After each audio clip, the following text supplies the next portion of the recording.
the grind never stops.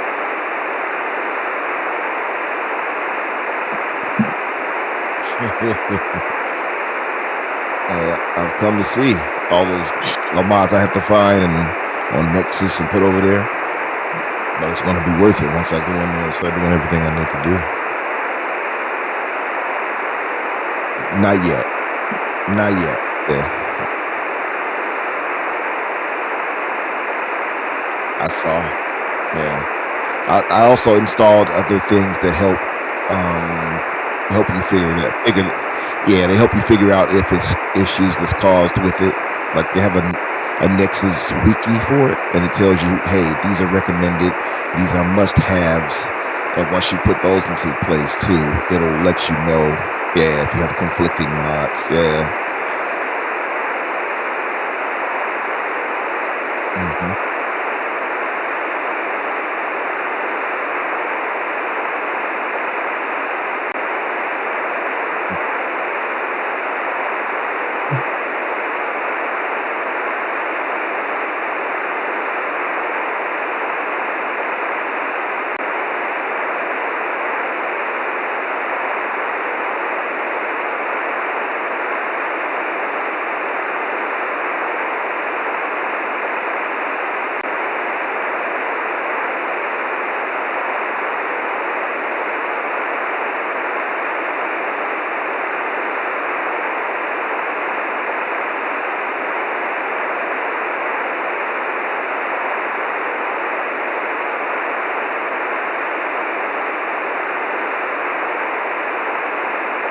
Yeah. So, You uh, oh, okay. Did you all have the advert posted already on Twitter? Yes, right.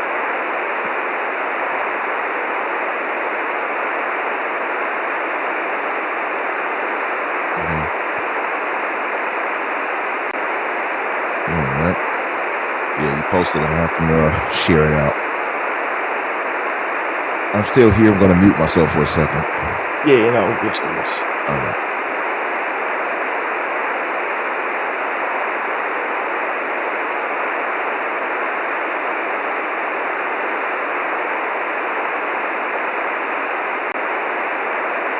Yeah, I got it now.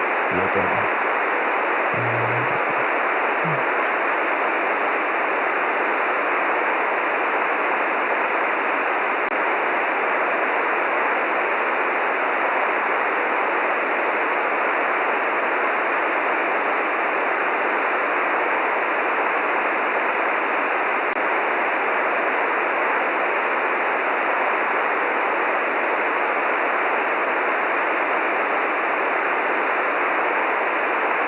so like a pre, yeah. That's the first thing.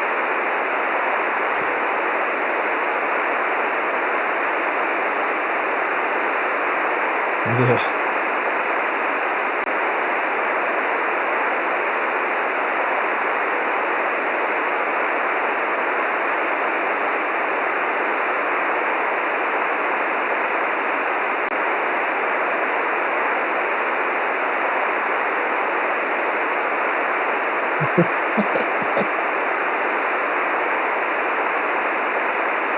Like a peach.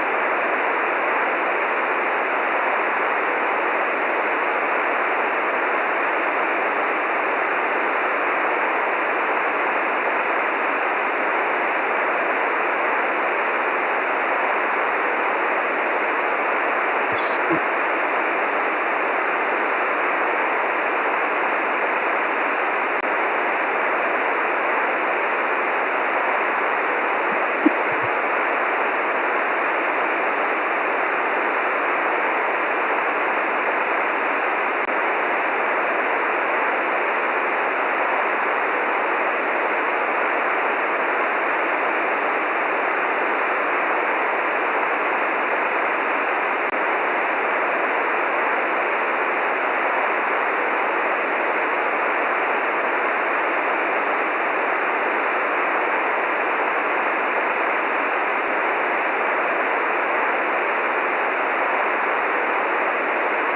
Yeah.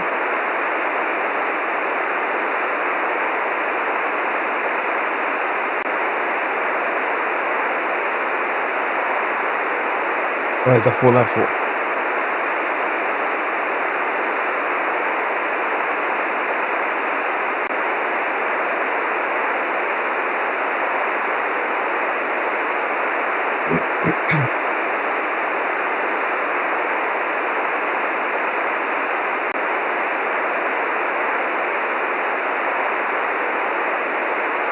Yeah.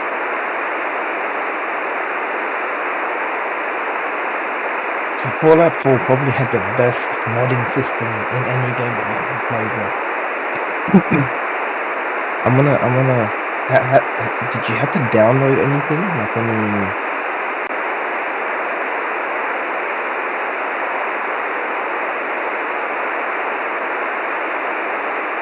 How big was the download file? Oh, really?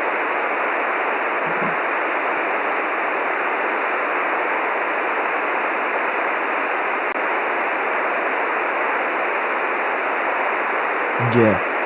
Um. mm, So yeah, my brother-in-law he gave me under his Amazon gaming account. Um, Fallout 4 was given for free to both PC and Xbox. Yeah, so he gave me for the Xbox version. He gave me the code, so I'm going to completely own it outright with that thing.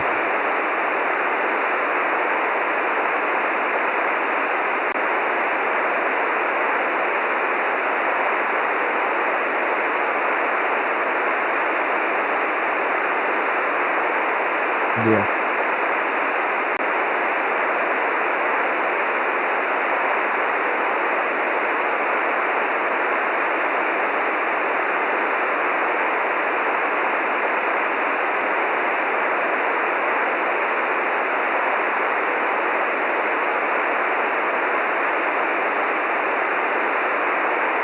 smooth. Yeah, you can tell the difference.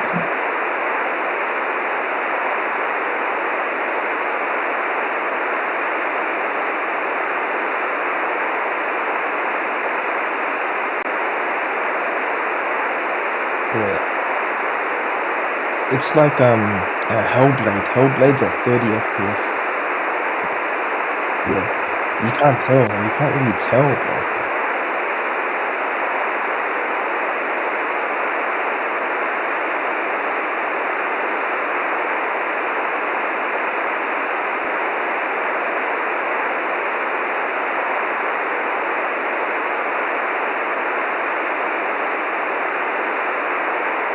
Yeah,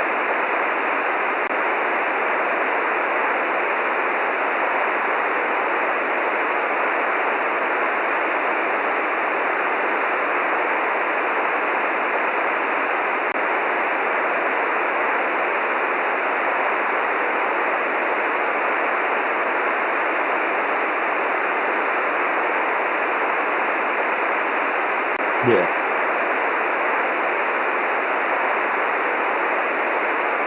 yeah. My gaming, because I'm on like on a monitor, so it's just always stuck at 1080. And if I on the monitor, yeah, on the monitors, it depends on the game. It depends on the game. Yeah, I think it's capable to 120, bro.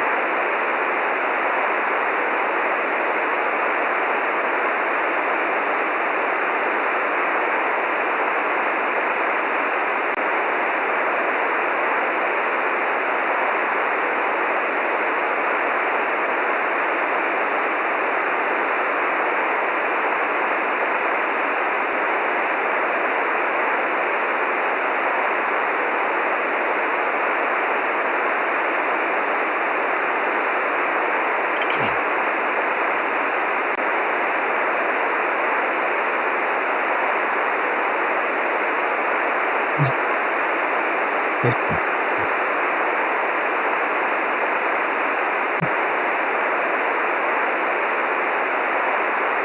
Hey, let me ask you guys, what does the PNX stand for? Yeah. So when we first started the podcast, we were like, yeah, we're going to try and keep it neutral between all platforms, so then we won't have it like Oh, favoritism to one thing. So we have P for PlayStation, PlayStation, PC. Nintendo, Xbox. Yeah, Got it. Okay. yeah.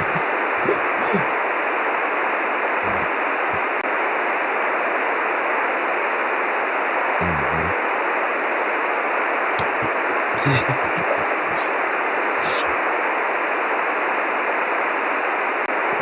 Let's go. You're the Yeah. first one to actually ask Infinite about the Am I? PNX. Yeah. I'm a bit of a detective with my. I found out something else interesting too. I'll say it when you're live that I found out about this show. It's No, pretty he cool. I asked. thought. Yeah, I thought it was interesting actually to me.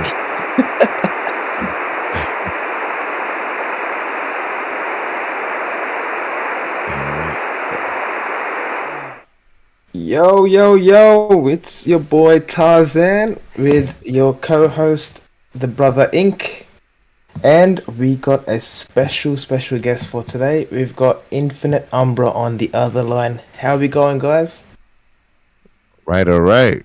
Going all right. Thank you guys for having me. Man, No, it's our pleasure, man. it's an It's our honor and a pleasure. pleasure. Oh. We started talking in the pre-show, and the conversation's already flowing. I love it. It's so good, man. Gamers, huh? You can come together, and within 5 minutes, we have more in common than Twitter or whatever X makes you think it is. Like gaming hmm brings people together. It shouldn't really tear us apart, The, but it happens the gaming community brings the world together somehow, like glue. like Like, glue, brother. yeah, honestly. I've never seen a community like this. You got different communities on X. In this case, like you can talk about, let's say, Hellblade, and then you have a group of people coming all of a sudden talking Yeah. about Hellblade. Like it's so you gotta love it. hmm Um, Yes. Umbra, tell us Yes, sir. a little bit about yourself, brother. For anyone that may be tuning in that only knows us, I doubt it, but you know, share a little bit about yourself, man. Where can I start? Um. Well, I'm sure if some of the folks would, that would come by. I'm actually sharing out the tweet now for the retweet to have make sure somebody come by, some folks come by rather. But I would say for myself, um, well, I'm a Chicagoan, so I'm in Chicago. Yes, the Chirac that everybody heard so much about. So I'm a Chicagoan here, Illinois. Been gaming pretty much all my life, as long as I had cognizant understanding of controls. I've been gaming. Uh, so that's 30 plus years for me. That's over 30 plus years for me. Um, Man, I have a passion for a few things. I'm actually an artist as well, so like it's a few things I do, but I haven't, I guess, given it my all, so to speak. I'm an artist, so I can draw, but I just haven't been drawing like I used to. I could draw actual, like portraits of people, for instance. Um, I'm a singer. I'm a lead singer in a band. And speaking of which, they asked me to come through today, and I kind of abdicated that role. But yeah, my band is called Mopery, Oh, Mopery, Mopery. Yeah, I gotta check It, this out. apparently, it's a victimless crime. That's what it means, Mopery. So I joined them as they were already like in, and you can find us on Spotify and stuff like oh, that. Though damn. we have a Do you guys lot to do there, to as far as like getting current recordings on and stuff like that. So, but Damn. yeah, you look it up on Spotify, you'll see it, Tarzan. Um, as far as although I hate to kind of link it to that, because again, in my opinion, we have a lot to overhaul there because they just kind of threw up in-house recordings and stuff. We didn't go through the real proper process of getting like proper recordings set up. But any, that aside, yeah, man, and gaming is number one for me, right? So I never thought I would actually get into something like podcasting but I had hosted tons of spaces on Twitter, for instance. I've always, like you guys, I'm sure, always talk about gaming with your friends and things of that nature, right? Yes, sir. And so we all just have elevated that to another thing, to where we're like actually talking to an audience. And I'm always constantly surprised that there are people out there who actually value what I'm saying. So that's Oh, that's a man. beautiful thing, and I'm sure you guys have had it too. So, and you will have more of it, and so that's the beautiful thing, in my honest opinion.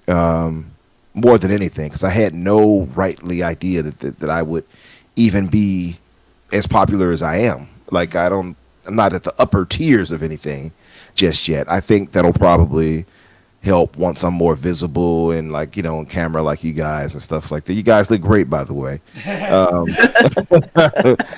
I know it's off-putting for somewhere. Like, oh, everybody was on camera except you, and so I've been peer pressured into getting it right. And I'm getting my stuff set up now to have that ready to have the space I have the gaming stuff and everything set up in to look nice. So Yes, I'm in sir. the process of that. But and I have to get the lighting because I'm a darker skinned brother. I can't get up on here and you barely see me. That ain't gonna work. But yeah, man, I really do appreciate you guys reaching out. Of course, I have my own podcast to fix, and I'm on Boom's podcast on Tuesdays with the Xbox Factor, and Fridays, of course, with my buddy Riskit and that Blue Number and Dante and Garuda on the Infinite podcast. Uh, yeah, man. So I'm all over the place, and I'm Wow. guesting all over the place too. Like, typically, I have to turn down requests after a while because sometimes if I don't, I've had, like, I think a few weeks in a row, I had like 6 or 7 shows I appeared on, and What? it's kind of rough. Whoa. So yeah, so I have to Wow, scale man. back a little bit. But it's fun. It's fun to always chop it up with good and well liked, and not well liked, but well minded and similar minded folks like yourselves. So that's always a blessing. So I Yeah. appreciate you guys for Wow. having me. Wow, No, it's that's completely an honor, awesome. man. The you said that you were a singer, like you're a singer in the mix. Your title song or your main song on your podcast, is that you guys? Oh yeah, as far as the main podcast, Whoa, you're talking about the fix. Yeah. whoa, that's Yeah. completely a The fixed banger, intro. banger. Yeah. Oh, Oh, you're saying is that me rapping? You're saying? like is that you guys? Like, Oh no, no. That's I found this brother on, if I believe it or not, and the government wants to take it away from us, but TikTok. Oh my God. Are they gonna? Is that really happening? Is that Well, really they're happening? trying. They're trying, but I don't know if it'll get past Congress. But yeah, the guy you talking about the intro for my music and stuff like that, right? yeah. So the guy I found, his name is LT Terror, and I found him on TikTok of all places. I saw the beat, I heard the beat, the same beat. He was rapping to it on a different song, and I'm like, this sounds dope, like the flow, and you know what I mean. And I Yeah. Oh liked it. I yeah. said, hey, so I tracked him down to Twitter. Then I hit him up, and he responded pretty quick. So fortunately, he happens to have ties to somebody else I know who happens to rap, by the way, named Teasy. You all may have seen him in the community, but they're out in Florida. So I hit him up. I said, hey, how much would it be to commission you for this song, also using this beat and these other parameters? This is what I want. I want you to say mention a fix. I want these games mention Gears of War, et cetera, all these different things I laid out for him, and it cost me some money, of course, to commission it, but it wasn't crazy. Um, and man, there we go. I put it together. Like, doing this, what we do, it's going to cost you, Yeah. right? Now it Yeah. depends on how much, but it's over time that you do this right here. Be it your computer or laptop that you use, be it your equipment from your microphone to your headphones, be it the money you put into production for your channel, and get hiring people to do work for it if you're not doing it yourself, of course. It's going to cost you, even if it costs you time. And sometimes we don't have that luxury, right, Inked? But yeah, man, had them do that. Loved it. Had Wandering Dutch. I'm sure you guys know Wandering Dutch, Yeah. right? Yeah. Yeah. Well, I talked to my brother and I said, hey, so I see you do some of this, and I tried to get with Sean LeBrie and other guys, but they just never responded back. And I think that's because they're so busy. So I just kind of talked to Wandering Dutch, and Dutch hooked me up. He hooked me up with the UI for my show. He hooked me up with Damn. the intro. I told him everything I wanted done. I wanted what characters and such use with things, and he did it from there. And yeah, man, the rest is history. I get a lot of love for that intro. By the way, it's funny Yeah, because a lot of people hit me up. Man, I love the intro, and yeah, bro. When yeah, I man, when when I first put it up yesterday or the day before, I yeah. was oh such a banger intro, bro. I've Yeah, never heard it's something like that solid, before. bro. It's Thank you. also like now that now that I know it's Wandering Dutch, I love that like the background you guys use for the podcast on YouTube, and it's got that the pulsating like like the heartbeat monitor thing that goes around. It looks so clean, bro. It's such a clean look. Like Mhm. it's one of the better ones out there for sure. Like, Yeah, definitely. you put in a lot of work. It is it's something you can't even quantify, to be honest. Hmm. Yep, absolutely, and it's worth it in the end, to properly represent what you want to represent and to come off as you want to, right? And yeah, after I mean, when you really care about what you do, and I'm sure you guys do, Yeah, it feels like it doesn't feel like a chore. It feels like, hey, this is part of what I need to do to represent, and that's the way I look at it. Yeah, it does cost and has cost me, but it is all worth it for that end game, I suppose. And I have much more to go, so I'm loving yeah, it, man. I'm loving it. Yep. yeah. It's well, like thank you like for coming on, man, and obviously having a busy schedule. And I can imagine we try to do one podcast a week, and we're we're like struggling sometimes. I think this is our 11th episode, so but Yeah, it's starting to uh, I'd say fall into place where the understanding that you got to do a bit of preparation before the episode. You got to make a thumbnail. You got to talk to people during the week if you want to get a guest and you got to we put show notes together. The brother Tarzan does a lot of work with that. He'll as soon as he sees a bit of news, he's straight onto the computer and he's putting in notes. So like it is true, you do. There's a financial cost, but just quickly before we keep rolling and we jump into the news, the boys Yamato and Good Hunter have turned up, and we had both of them on the show. yeah.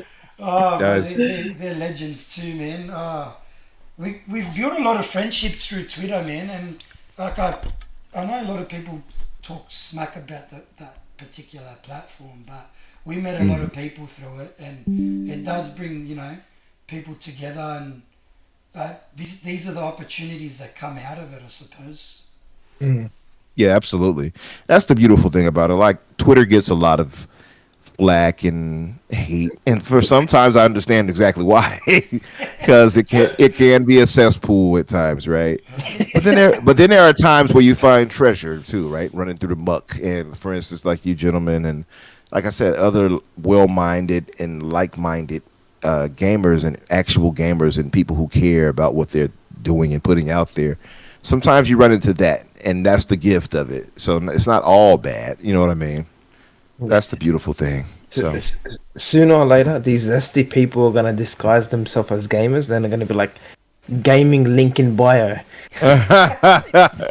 right. Bots. Instead of the sex bots, it'll be the gaming bots. Oh no way, bro! That's the funniest. That's funny. Oh, we got Vinny, brother. I've had so many encounters with this talking about finding a treasure in the rough. Vinny, bro, you My saw brother. Vinny, bro, the brother. Yo, Vinny, what's up? Yeah, that's my brother right there. What a legend. Um, who else said? Oh, it's yourself, lead singer of Mopery. I see it. Yeah, what's up, Vinny, my brother? What's up, Pixel Bit G? Whoa, I didn't You've even got see that. Welcome in, brother. you've got the brothers coming in. The party's Oh yeah. just getting started. I called the Avengers in, you know what I mean? I said, hey guys, come through here, say hi if you can, and rep the Legend, show a bit. legend. Thank But you, yeah, brother. so one thing I found out about you guys that I told you in Green Room before we started that I found it was interesting is your show, the PNX here.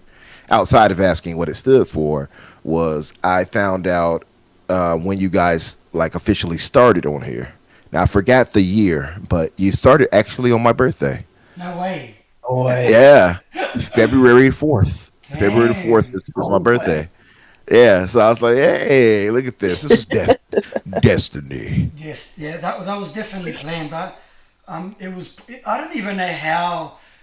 What we were actually meant. It's funny you say that, but we were actually trying to launch this in last year, and Hmm. me and the brother were just on in the conversations. Instead of preparing for the podcast, it was like talking about a game, talking about this game, talking about that game.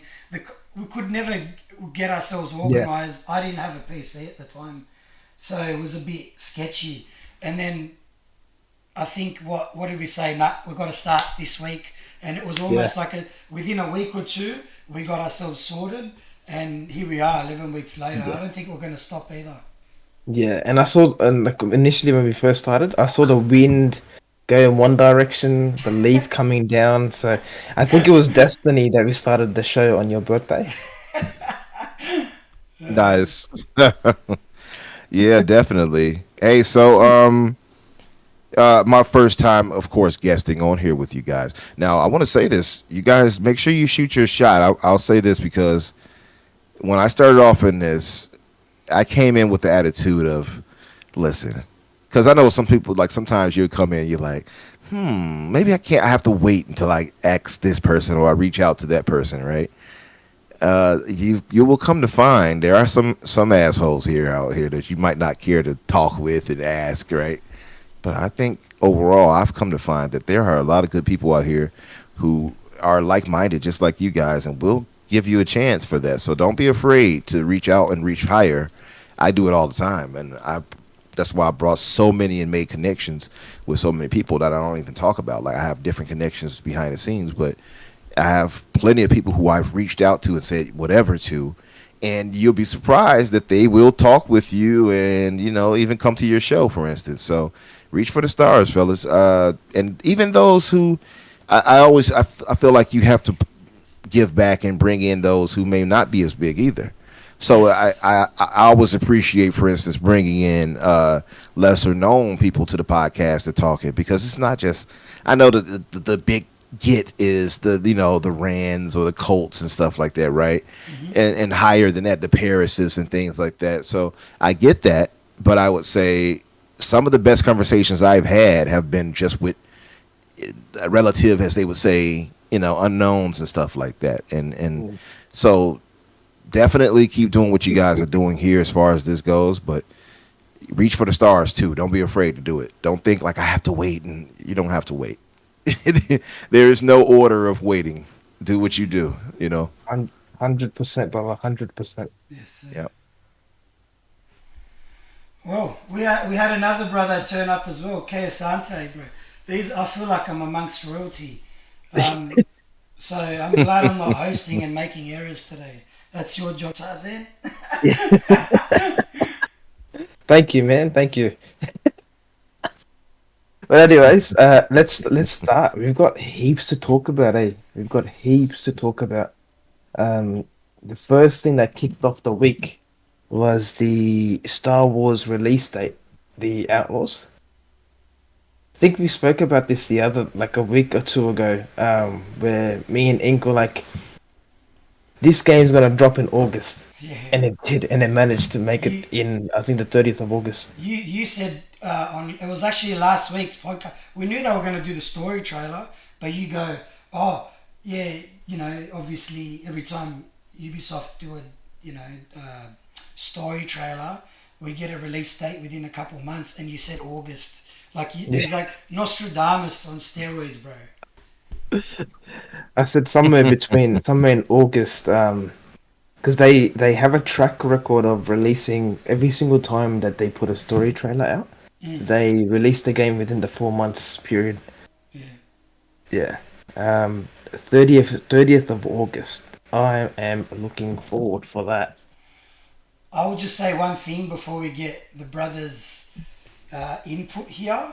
Yeah. I just the whole the drama around the main character in that, oh, fucking hell, it's always funny to me. I always laugh about it, but I'm like, uh, my first reaction was she looks like she'll be she might actually be a really good character, like the way they've Yeah. written her and stuff, because Yeah. it's something we haven't seen in Star Wars, and they got a good opportunity to make it like she might be up there with like Cal Kestis for characters, and then everyone started talking about her looks, bro. And I was like, oh my god, we're It's here the again. discourse has gotten wild. Yeah, the discourse has gotten wild. It's like, come on, guys. Yeah, And I don't like. I get it, right? Like at the same time, where I understand, people may want attractive characters, and it's kind of doubles. It's one sided. Let's be real, because we had. I've said this before. Like clearly, we have plenty of handsome men to represent in gaming, right?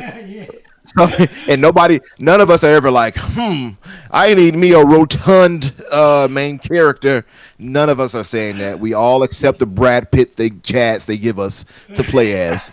None of us look like Leon S. Kennedy, but we still want to play as him, right? So it's a one-sided kind of thing. I get it, but at the same time, to be fair, women have been, used in the sexual manner, and for not just gaming, but in general, when they represent it in fantasy settings, whatever it may be. I get it too, so I get both sides of it. So I understand the kind of change for that over sexualization of them, and I also get that the diversity matters. Like I understand it as a black man, I understand it, and it took me a long time until I was actually more in like an adult where I understood, like, okay, I see now, right? It finally clicked, because some people don't really get it, and I'm not saying that they're purposely trying to do that, but some people don't get it because they always have them as default. You see what I mean? And that's not to say that they are a ist or anything, right? Because some people just generally don't understand it because they always have got representation, you Yeah. know. So, but there is a I guess an agenda that you can point to and say, well, this is a bit of an agenda. I do agree with that. That there has been a specific agenda to say, hey, let's change this a bit and add more diversity. But I don't know if that's necessarily a bad thing, right? But I think about how you go about doing it is. For instance, I'm a hardcore traditionalist when it comes to giving me a character. I am a longtime comic reader, right? So I don't, for instance, want you to be giving me a gender chain swapped Silver Surfer, for instance. You know what I mean? yeah, I don't want Superman. He's not the best representation because he's not white or black. He's just, he's a Kryptonian. But let's say Batman, I guess. I don't want you to race swap him to somebody else to make me like, oh yeah, I can, and now I identify with him. Now I connect with this brutal man who is clearly suffering through psychosis and breaking people's bodies up in the street and looking for justice. No, but so I get at a point I get it, but the thing is that it's a tough discussion to have, and diversity does matter, but it's how you go about doing it. I think sometimes that has rubbed people the wrong way, and because of that, the discourse has gotten way out of hand. So with this whole Star Wars thing with Kay Vess, it's like, oh, look, they uglified her. I'm like, she looks perfectly fine. What are you talking yeah, about? yeah, exactly. They gave her the 70s fluff hair, and Yeah, and she people are like, oh, fits. she looks like the guys off the Warriors. I'm like, oh, you can't win. Listen, I won't lie to you. Her hair does look like his, but it was still, yeah, it does. When I saw it, I laughed because I'm like, damn, it does look like that hairstyle. But that's the 70s. That's what it was. And she's supposed to be kind of gritty and gruff, right? A little Yeah, bit. She's yeah, a smuggler. She's not supposed to walk around looking like a glam. I don't, Princess Leia or For real. something like that, right? yeah, She's a smuggler, but I think she looks pretty fine. People are like, oh, they changed this. I will say the most pronounced thing I saw was like, I guess the indent for the chin, the little booty chin they gave her. Other than that, I think she looks moderate, not even moderately. She looks attractive as hell to me. I thought she yeah, looked perfectly fine. It's stupid. The discourse has gotten dumb. It's like it's turned from something that you could possibly get behind and say, okay, yeah, I see the agenda, and guys, pull it back a bit and give us diversity. Not diversity shouldn't just mean give us bad looking characters. It should be a mixture of everything, right? But by and large, we are going to get attractive characters. It's just the reality. I get some of the reactions, but then it has gotten so far out of hand. Now I'm like, I have to switch sides and be like, okay, y'all, calm down now. Yeah, But yeah, it's it's off course, man. It's off course. what how you just went about talking about it is what it requires in any situation. You go on Twitter, it's this or that. It's never something Hmm. along the middle. And I try to always tell people because one day it might be we might be talking about something in the Twitter sphere that's it is a clear cut one side, but the nuance is required. And if someone doesn't display any ability to talk with nuance, my brain shuts off. I'm like, oh, you're just one sided, bro. You just yeah, Yeah. you're not really trying to have a real conversation here to have an understanding because like sometimes like it's nice to have a hot ass character in a Hmm. game that you can stare at for 75 Absolutely. hours and then sometimes if it does like I don't think it would fit in this game. It Still a definitely play. wouldn't I fit. don't think It's so still a either. blade. Still a blade. Right. She kicks high. Here, I don't know if you all remember that commercial. It was Dead or Alive 3, I think. She kicked really high to kick somebody in the combat in the commercial. The guy was like, she kicks high. That's funny. but but yeah, I agree. Like I think everything has like understanding everything has its time and place. And again, she's a smuggler. She should not be looking like a supermodel walking out there. And even then, she still looks attractive, though. It's like, but she looks perfectly attractive. Like, what is the problem? It's getting out of hand. It's getting out of hand for sure. But there is other controversy around this game, more so than the whole visuals to me. Yeah. That caught my attention. Did you guys see the situation about the whole pre-order situation and everything, and the what's the word Yeah. I'm looking for? The pre-order bonus where you get to access the game, Yeah. early access, Yeah, and yeah. all that, and the absorbent prices they're charging and stuff like that. Yeah, Ubisoft. Uh, Yes. Ubisoft have started, well, they were talking about putting their prices up. I didn't like see it in Australian dollars, so I'm not 100% hmm sure what the price is, but it did look expensive. Like I saw Yeah. the euro or the pound or something, and I was like, damn, hmm if that's £150, that's going to be like nearly $200 for early Yeah. access in Australia. The yeah, and that's without the collector's edition. So this is just completely raw game, and you get Digital, yeah. yeah. it's So I crazy. think I searched it on in Australia. I think it's about $250 just for all of that. Sheesh. Yeah. What? Are you Now here in America, serious? here in America, these are the ones they have. They have the $70 standard. And I listen. I don't know if you all have heard me before. I take offense even to $70 games. I'm like, look, I'm on the fence with that. Like, look, I want to play it, but do I really? So I've concocted a situation where my nephew goes half and half now, since I had been carrying him his whole life into adulthood. Now he's like I'm like, you need to give in now. So $70 standard, you get the base game and the pre-order bonus, and the pre-order bonus is a day one DLC mission. I don't like that, and I'll get back to that. I'll get back to that. So it's basically like, oh, here's another piece of the game you should have gotten, but only if you pre-order it. Like, I think that's a little crappy because it's day one. It's not like you'll get Yeah. it in months or later. It's already there. So Yeah. they're just withholding data and game stuff that should be there already, right? And that's the part of the problem with gaming nowadays too. So you got that $70 edition, you got the $110 gold edition, which is the base game pre-order bonus and 3 days early access and a season pass. So now with the season pass well, this is another problem because a lot of people have issues with the 3 days early access. And I'm kind of on the fence because with Starfield, for instance, I was like, yeah, I'm paying for that early because I want to get on early. But then there was a reasonable price for that too. It wasn't 70 for Starfield. Yeah. That's one. Two, it's coming to Game Pass, so it's not like people have to pay some crazy price anyway. Yeah. But this right here is a paid product, and it's like, so if I pay, you know, $90 or $40 more, then I'll be able to play 3 days early, which is the actual release date for the game, not 3 days later. So it's a shady practice, I think, and it's a slippery slope. Then you Yeah. have the $130 Ultimate Edition. Now that's the base game pre-order bonus, 3 days early access, season pass, and you get the Rogue Infiltrator bundle, Sabak Shark bundle, and digital art book. All of that for 130. Now that's your $250 one that you were talking about, Tarzan. Yeah.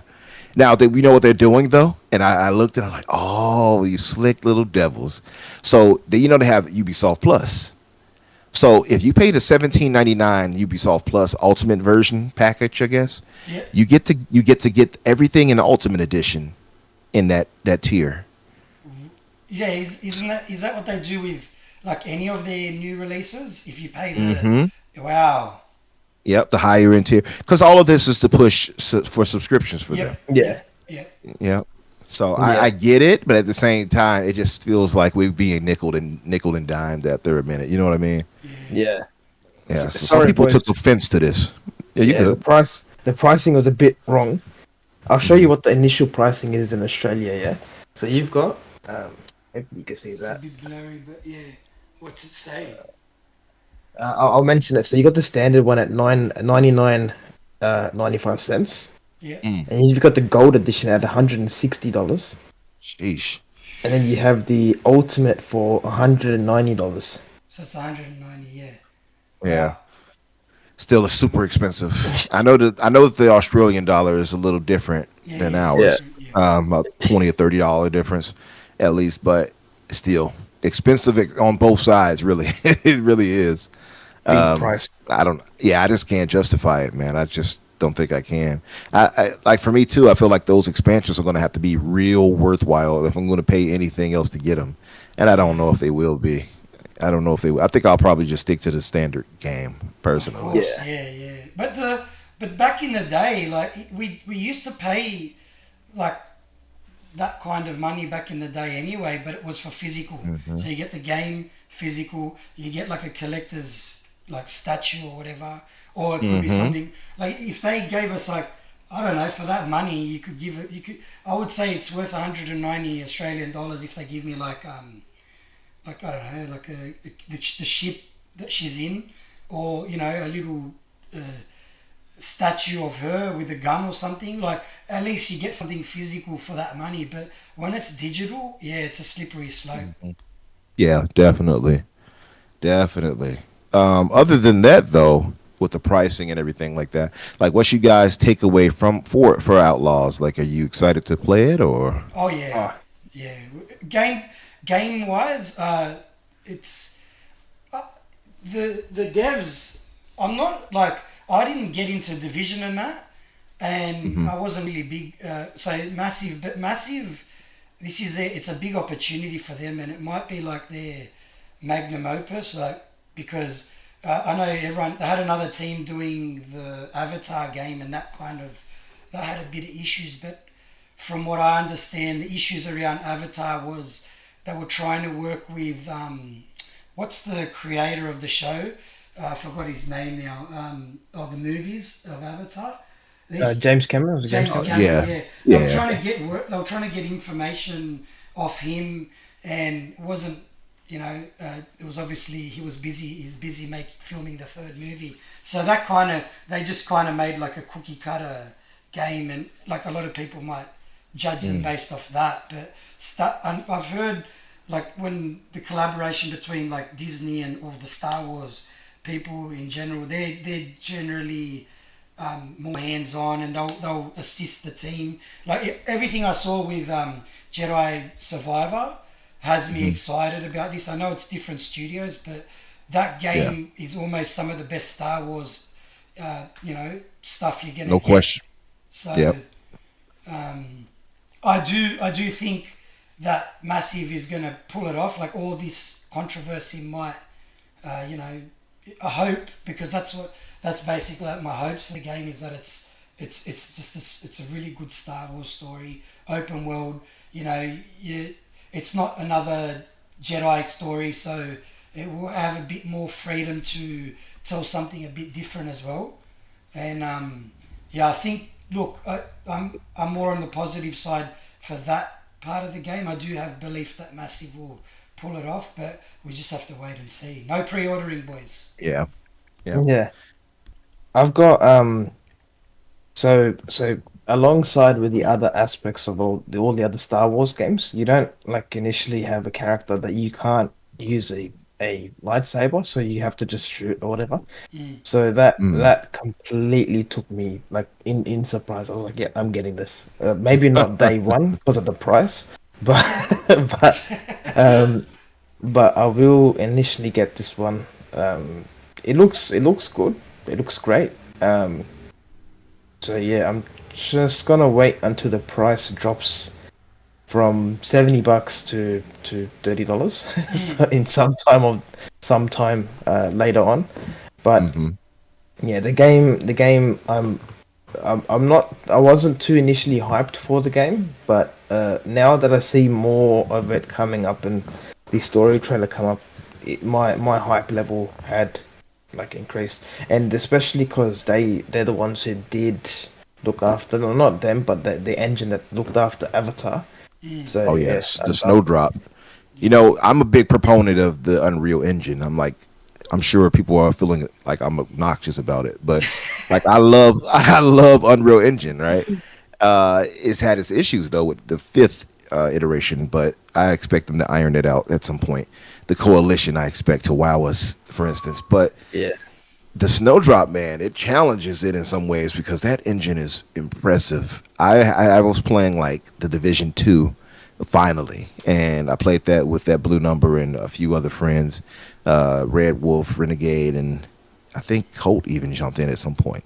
And I was like, this game looks pretty fantastic.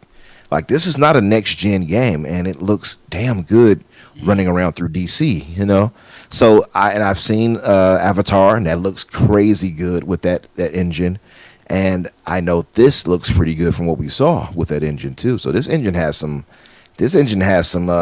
promise if they really push it, and like you know it can be something really special. I think like some of the craziest engines are like the Decima, and to Sony's credit.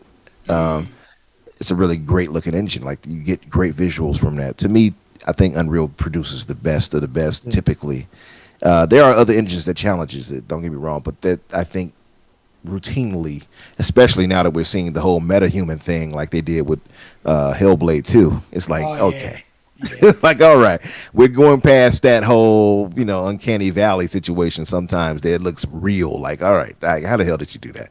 But that aside, man, I am really excited for this. I think massive, like you guys pointed out, talented team.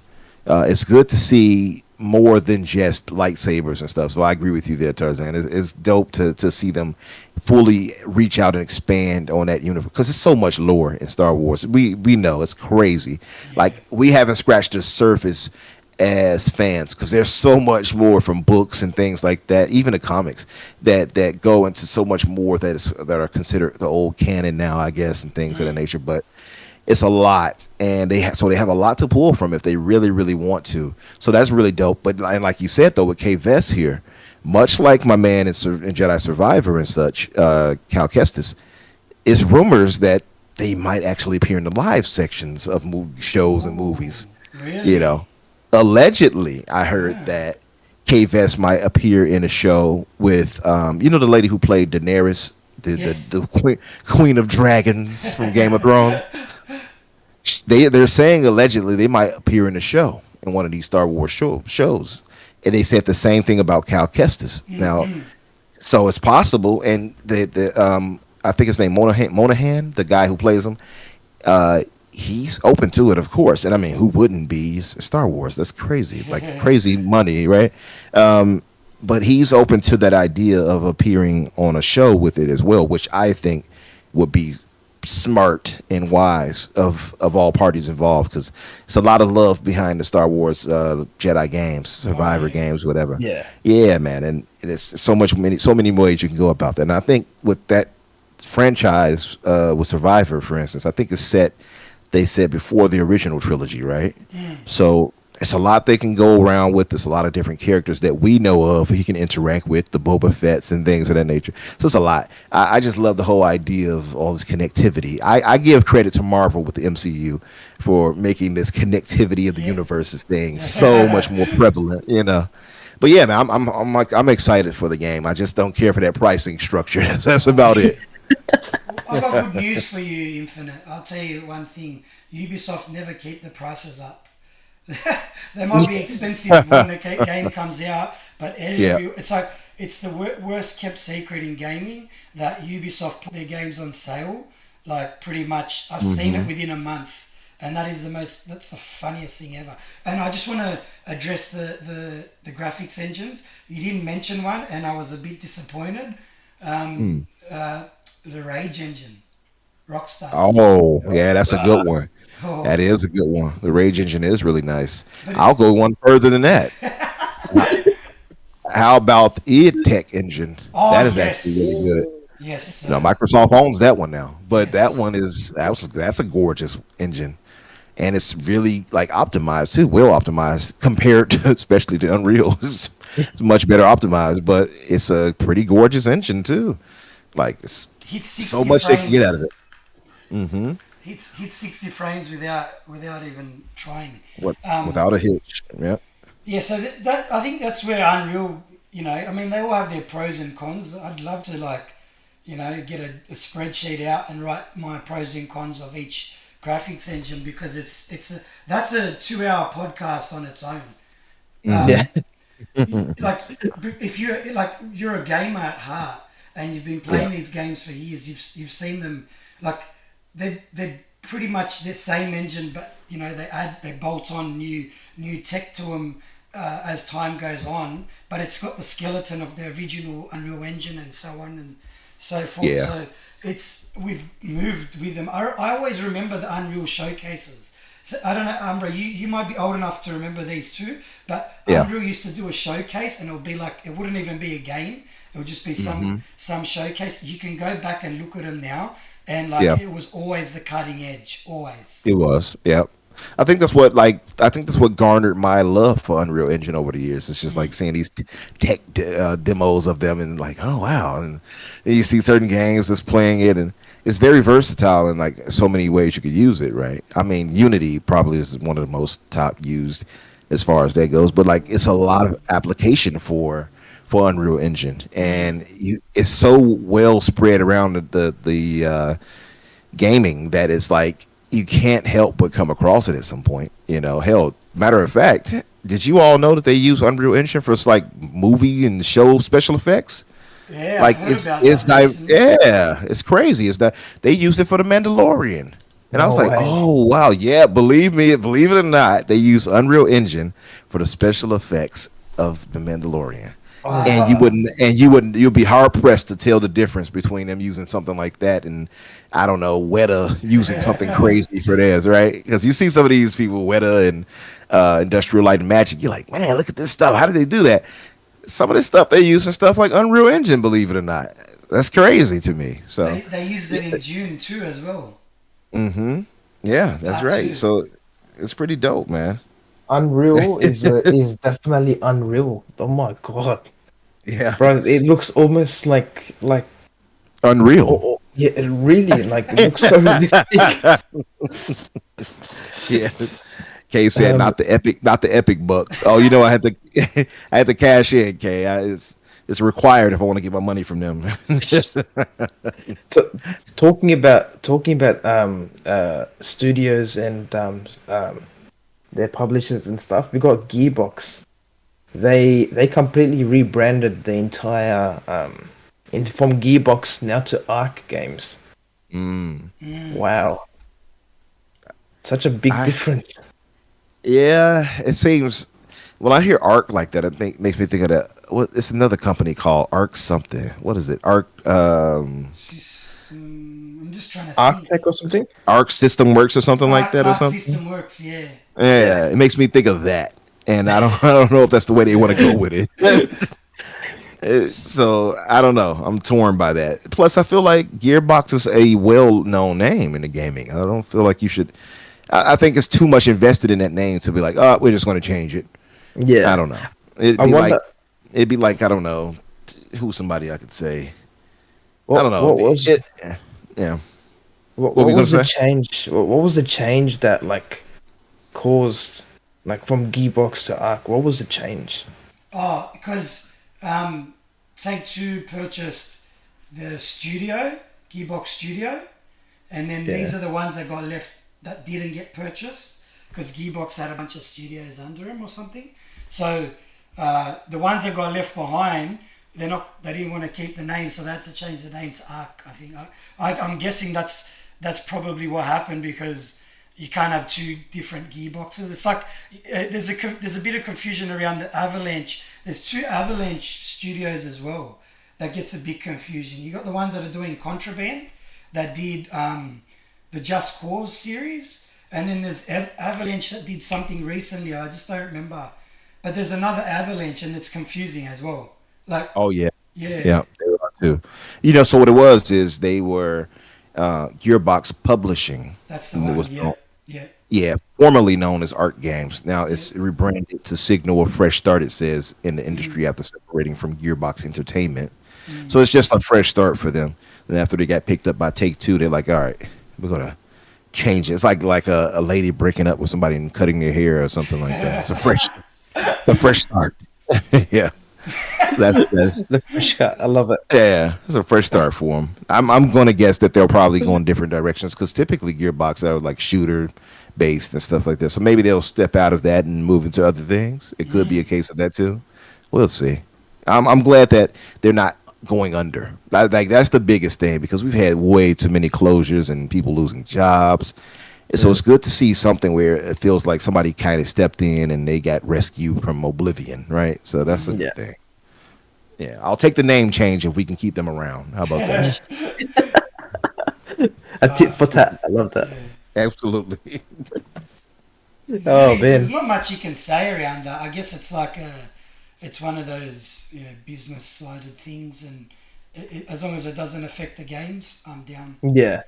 Yeah. As long as games get put out as usual, nothing's changed. Just the name. But I wonder how much it would have cost them to rebrand. Mm. Because down in Australia, if you rebrand something that's that big, it's got to be a shitload of money.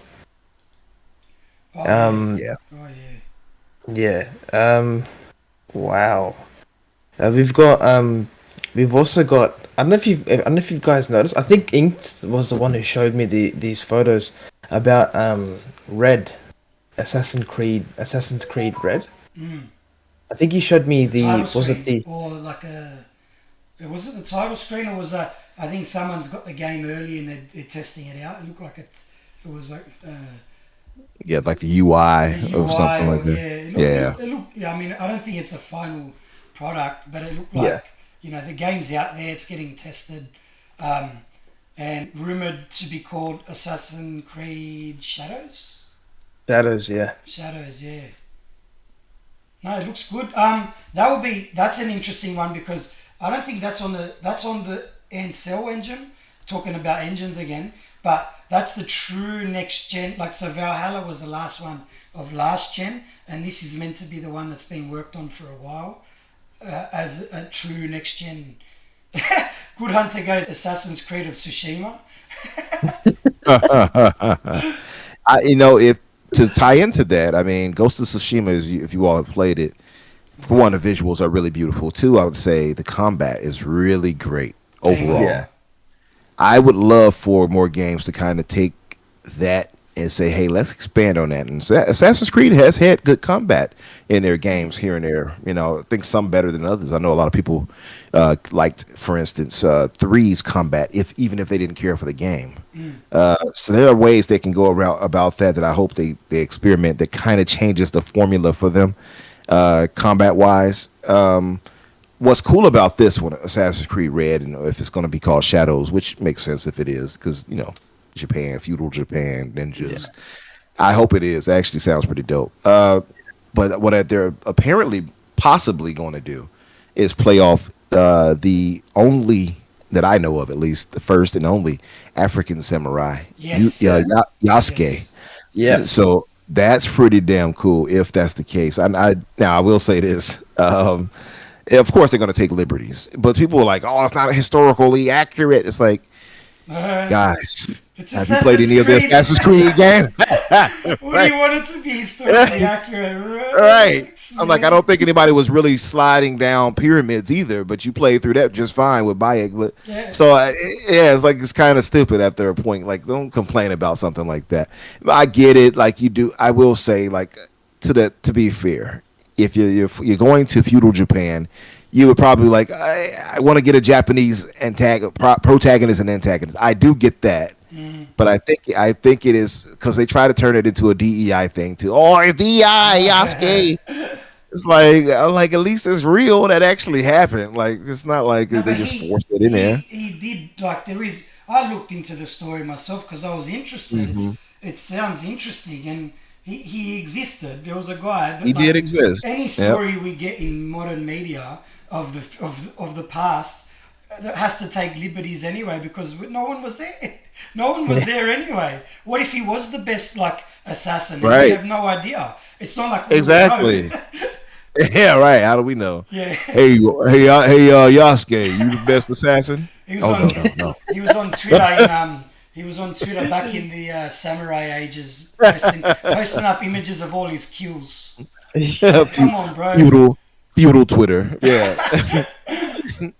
But yeah, I like I love feel that. like I feel like it's cool. Like I get it though. If somebody is if it was somebody of Japanese descent, and they're like, well, why can't we have our own Japanese people for this? I would understand that, but I would also point to at least this is historically accurate to your even to your, you know, I don't want to say lore, but that sounds weird. But it's historically accurate to your people too. That like they Yeah. interacted with an African dude who was a retainer who they eventually became a samurai. Like that's pretty unique.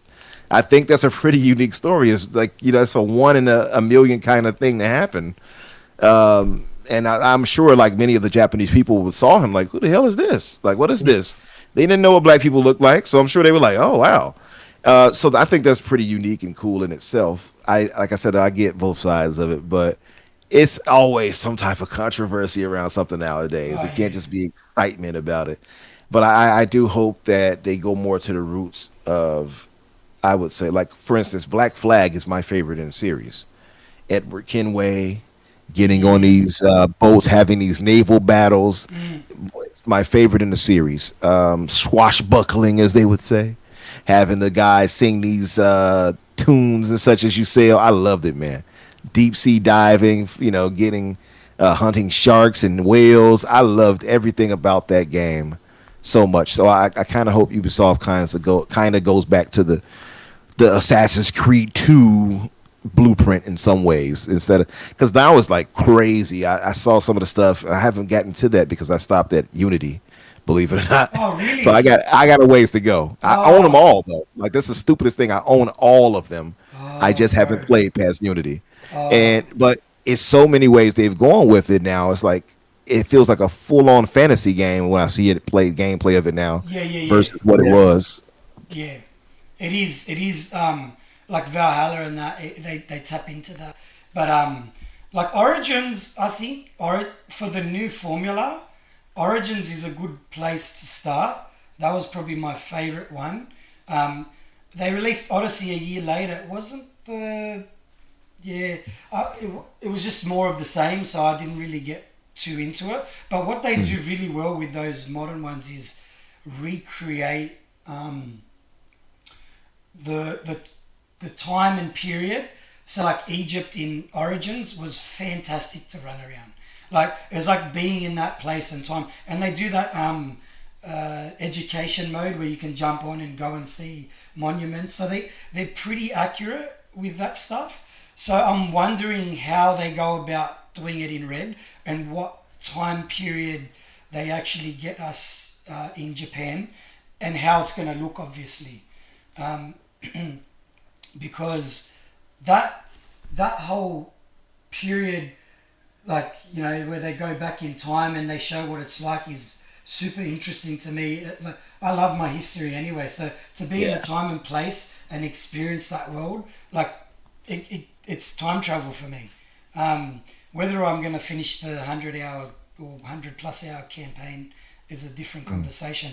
What needs to probably change for me is the fluidity of movement of the character, Hmm. because sometimes Yeah. it's a little bit disjointed. If you want to, you want to be jumping from roof to roof or whatever, Yeah. and obviously feudal Japan, everyone can picture what that's going to be like.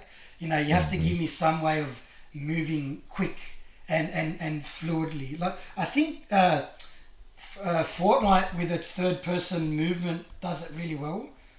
Um, Good Hunter's saying Yusuke was around the 15th century, so I'll do a bit of research and look into that. But that side of the game, as long as they get the movement, like up to, I would say, better than modern standards, or something has to change there. Yeah. Yeah. Because That's that's where it gets a little bit like, yeah, you jumping around. Mirage, you played yeah. Mirage, didn't you? Too? Yeah. It's a little bit slow.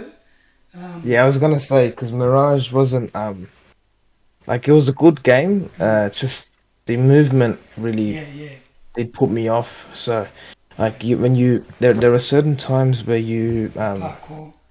where you jump from one building to the other, but then the character's really slow. Mm, And there were times where you're trying to do the parkour, but the character wasn't running up the walls mm, for some reason. So I played it for at least 100 hours, I think. mm, And then I was like, yeah, no, I can't. I'm just gonna wait till shadows drop or red drops, and then see how it goes. And then talking about the African origins of the Assassin Creed, the assassin character. Um, I'm actually more interested in playing him than the mm, Japanese, to be honest. mm. Um, it's just the whole samurai feel. I just want to see how it, because I know Ghost of Tsushima did it really well. Yeah. I really want to see how this goes. I really want to see just everything, model, the combat, the movement, the running, bro. It's gonna be interesting, eh? Yes, 100%. it's It's been gonna in be real. development for a while.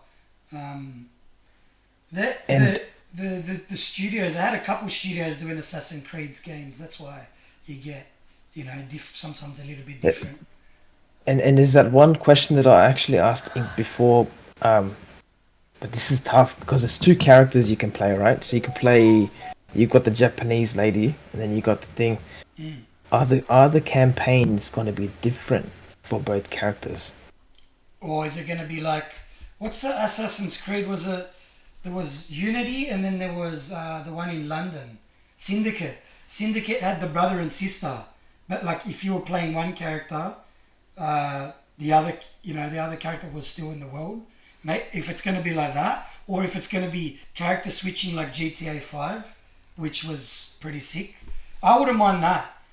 Like allow me to maybe switch between the characters mid game, or something like that, and make it more action orientated, maybe not RPG orientated. Because if it's not, it's usually RPG light where you're like selecting what to say, but like you don't really have control over the story. Yeah. So I looked it up just to see something. I wanted to see because I was like, what else distinguished Yasuke? Like clearly black skin to new like foreigners, like Japanese. They didn't name like, what the hell is this? Right? That's one. But he was apparently 6'2", and the average height Wow. for Japanese were like men at the time were 5'4" to 5'7". Mm. So he probably looked like a giant to some of them. They probably like, what Yeah. is this? The gigantic dark skin, like what is this thing? Like they, I can imagine like they never seen anybody black. They're like, what the heck? Let's teach him our martial arts. Oh my god, bro! What a and imagine like he was obviously from what history has said about him, he was very good at it.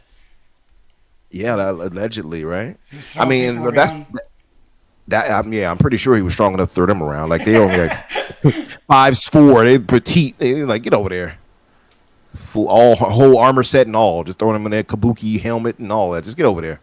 But Damn. that it's the thing. Like they can really take creative freedom with it, though. That's the beauty of Assassin's Creed games. And you know what? One thing I think that's understated when it comes to Assassin's Creed games, at least nowadays, is we get a lot of focus on, well, it's RPG now. And it's you do all these different things and the visuals. I think people have kind of slept on like the fact that they give us these historical settings and how beautiful the world looks in them, right? Like you look at Unity, even now, you look at Unity, it's like, wow, look at the interiors of these places. And it's like, this is a lot of work that had gone into giving us a believable Paris, France, for instance, right here. Yeah. And they've done it with other ones, Italy and things like that, with Ezio. And so it's like I really love that about Ubisoft. Like they have a lot of faults, don't get me wrong, or they have faults, but they also have a lot of great points about them, and that's one of the ones that people I think don't give them enough credit for.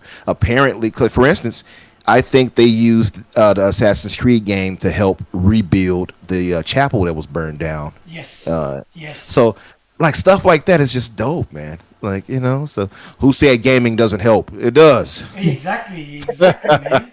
You're not wrong, and that's the thing. Like I think people, Ubisoft, they've had a bit of a rough time because a couple of the games that they released back in the day were downgraded at the start of the PS4 generation, but Yeah, they've I think they redeemed themselves. And just to add to your points, Ubisoft, they have a lot of manpower. So some of these studios are like hundreds upon hundreds upon hundreds of people. And in the modern AAA gaming environment, people power can help build these worlds out to a high level of detail if you've got like 500 environment artists. You know what I mean? You know, yeah, like yeah, yeah, absolutely. it's one thing to have a team of like 50 people, and then you only got two or three environment artists, and they've got to really like knuckle down and work 10 hours a day to create environments. Or where you got the Ubisoft thing where they've got, I would love to look at the studio numbers, but just I've heard of one of the studios at Ubisoft, like Montreal or someone, having 1,000 people. So Yeah, Wow. I wouldn't be surprised. I mean, they yeah. have what 10,000 plus employees, Yeah, Ubisoft. they're huge, man. Yeah, So they can throw numbers at it. yeah, Wow. for That's sure. big numbers. Yeah. Big Hmm. numbers. Yeah. No, that's Um, beautiful because they can incubate, like you said, too, and make new games and thing. That's a lot. That's a lot of people that don't have to be dedicated to one project. I would also say too to that point, and sorry to cut in, Tarzan. no, Uh, sorry, man. I was going to say to that point. Of having all those people, it's a curse and a blessing, obviously, because they had faced, uncertainty as far as having possibly let people go and redundancies and things of that nature. But you're right, that's a lot of people that can be dedicated to doing that. Now, if you have the right management, that goes far further than anything else. Obviously, having manpower matters and people capable manpower at that. But you look at something like a Halo, for instance, tons of people on it. They hired contracted workers. They had them in 1,000 plus whatever, and but the management was off. Oh So yeah. things Yeah. and that it's a testament to the devs. So shout out to 343. But they got more heat than they deserved. And I know I'm going off base, but shout out to these devs in all studios that give us what we want as far as gaming. Because had it not been for them, Halo would not have turned out. Infinite wouldn't have turned out as great as it did turn out. I mean, it 100%. has the most robust, crazy. Like when you really see how far you can go inside of Forge, Yeah. like they have the crazy robust Forge that can be passed on to the. I don't think they need to do anything but add to it going forward. Like it's that crazy, and you had still a solid campaign. And then I don't know if you guys had saw it, but like Rebs Gaming talked on it, and he made a video on it too. Shout out Yeah. to Rebs Gaming, and he was speaking on how it was a ton of issues regarding management as it related to the campaign team. They had no help in a lot of cases. They didn't get the review process of the game to say, okay, we need to correct this or that, feedback processes, like a lot of things, and they still turned out a relatively good campaign. Oh Like yeah. I enjoyed the campaign, Yes, but sir. it had issues like, oh, I wish they would have showed a cut scene for this, right? Stuff like that. Show don't tell, right? But it still turned out pretty great overall. But imagine if they'd had the proper management to do what they Yeah. needed to do, Oh yeah. and that's the beauty of Ubisoft. If they can manage to get the people to manage these teams right, yeah, they can churn out the games the way they do. So let's hope management doesn't mess up anything. Yes, talking about Halo, when you mentioned Halo Infinite, I just finished it about a week ago, so it was I put it off Fresh. for a little bit. Nice. Yeah, so I was Nice. just roaming around the map, but man, oh my god, the campaign is probably one of the best, like one of the best that I've ever played. Honestly, man, honestly. I loved it. I loved Very, it. very enjoyable gameplay loop. When you, Hmm. I, I couldn't help but feel like it was an open world Doom. I don't know what it was. Like, obviously not Doom, like, the scenario, but the gameplay, like, that frenetic, non-stop moving, using this weapon, swapping to another weapon, jetpacking over here, punching this guy. That whole loop for me was the best part of the game. Like, I'd say it's one of the best first-person shooters going from a Easy, gameplay perspective, easily. just because, yeah, like Master Chief running around, just running havoc, he reminds me Yeah, of Doom Guy in that game. Like, that's how he's just an absolute monster, bro. And no wonder they call him the demon, because the way the he demon. moves around, you like imagine facing a guy that does that, bro. And the And it, one thing with Halo Infinite I noticed, that you could see was mismanaged. Just to quickly talk on that subject, and I love that we can sidetrack here quickly. Was the opening cinematic? Oh my god, how good does that look? How it's like, but then they don't really use that through the rest of the game, and you kind of see how disjointed it is. I don't have a problem because I'm more of a gameplay guy, and I've been known to skip, sometimes the videos and the cutscenes because I'm in a rush to get back to the game. But yeah, you can tell there was some mismanagement, and to roll it back into Ubisoft, um, as long as these things get managed well, yeah, we might be in for a big surprise this year. no, I know a lot of our viewers might have not played the game, so a little bit of a spoiler alert. Oh, Um, the that part in the game, the cinematic part where the Arbiter she throws, well, she yeets bloody Master Chief from one side to the other side. I think that's in the first, like the first maybe 20 minutes. yeah. He tanked that, so she throws him from one side to maybe 300-400 meters away, and he full gets up as if nothing happened. He's like, oh, it's just a little scratch. Let's keep going. It's that armor, bro. That armor is, Yeah, me on there. yeah. Yeah, I had to tell my wife that the armor was called Mjolnir, and then she's like, "Wait, Thor?" I'm like, "No." Like Thor's hammer. What's happening? Yeah, Love it. appropriate name for it because it is tough as hell. Like Yeah, he literally hell dives in that armor. They can dive out of ships right to the ground with it. We've Far seen it. out. Yeah, remember on Halo 2 to 3? Remember how he jumped from the ship out of space to Earth in To 3 and Earth, yeah. crashed? Yeah, so he could literally from space to Earth. He can land in those things and survive. That's pretty crazy. That's crazy. What a nice, cool character that Xbox has on their side, right? Like, he's like Absolutely. it, between him and Kratos, you got two pretty crazy. Like, Kratos is a god, of course, but I'd put them in the same echelon. You know, they're both up Oh there yeah. for me. Oh yeah. As the far as icons of gaming, no Oh yeah, question. no question. they potentially, or this is a rumor, so I'm not gonna like give it 100% credibility, but there's a rumor going around saying that Halo 7 might be in the makes. Oh, it's got to be. It's got to Potentially. be in dev. Yeah. It's got to be getting developed now if they want to release Hmm. it this decade, because that's how games are developed now. I do believe So something's in development, but what it is, who knows? so the running rumor is right. We were just talking about that engine. Allegedly, it's going to be an Unreal Engine 5. Yeah. Yeah, that Now that it's goes back, apparently doesn't it? yeah. That rumor. It does go back. It does, yeah. Because Mm. at first it was out there, then it got dismissed, but then it popped up again. So now I'm like, see, where there's smoke, there's fire, and Oh there yeah. are plenty of people speaking on it outside of just smaller channels and such. Like Colt spoke on it. Him and the Mag, Mag didn't speak on it as much because he's just like, nope. Mag had enough. I said it on Boom, so I said Mag had PTSD after what happened to him because He's like, people turn against him so hard. It's Oh like, oh, yeah. he insider. Oh, you and I are fake. Blah blah blah. So he's like, I learned my lesson. I'm not telling anybody anything else. Period. So, but as far as it goes with that, yeah, allegedly it's Unreal Engine 5 and it's a spinoff. So it's not the typical traditional Halo. I guess it's going to be a spinoff allegedly. So I'm interested in seeing what that is. Yeah. And I mean, it would be crazy if they went like survival horror or something. I know some people keep saying that. Oh That would be yeah. dope, Yeah. you know. But I love that they're expanding on the lore because it's crazy to have to stick. Like I love Master Chief. Halo is my favorite franchise of all time, but that lore is so extensive. It is a crime that you stick only to that and don't expand outside of ODST. Like there's so much more to do there in that world, in that universe, should I say? So if they're doing that, I hope it's true.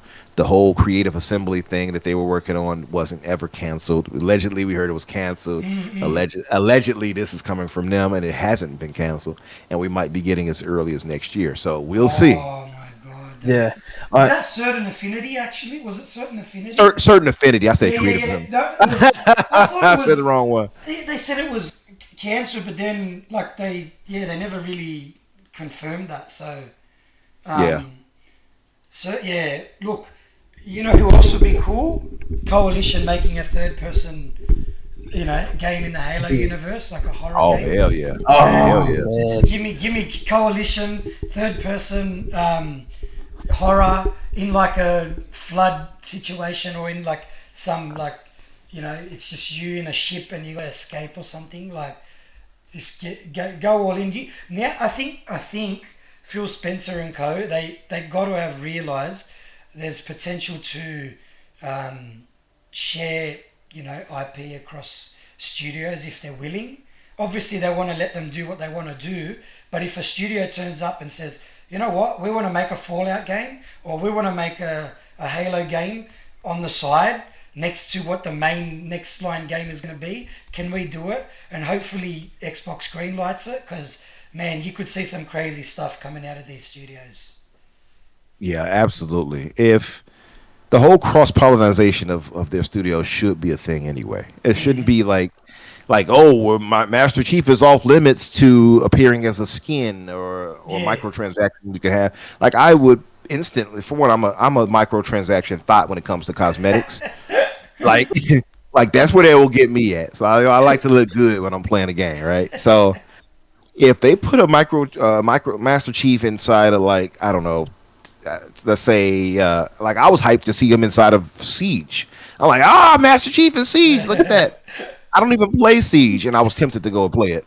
So imagine using him and putting him in gears, the armor that you can get for your cog or something like Oh, that, or bro. like stuff like that would be dope, man. Or having him appearing, or having Doom guy appear in as an armor option in Halo multiplayer or something like that. Like it's so many ways they can go with that, and I agree with you 100%. Like if they can get it greenlit and they come with that pitch, because they have to give obviously an elevator pitch to them to say why they want to make this thing and to get that money from Microsoft. But yeah, if they can come out there and say, hey, listen, we would love to make the next, I don't know, the next what's the name of that game? True Crimes, Oh, whatever, yeah. right?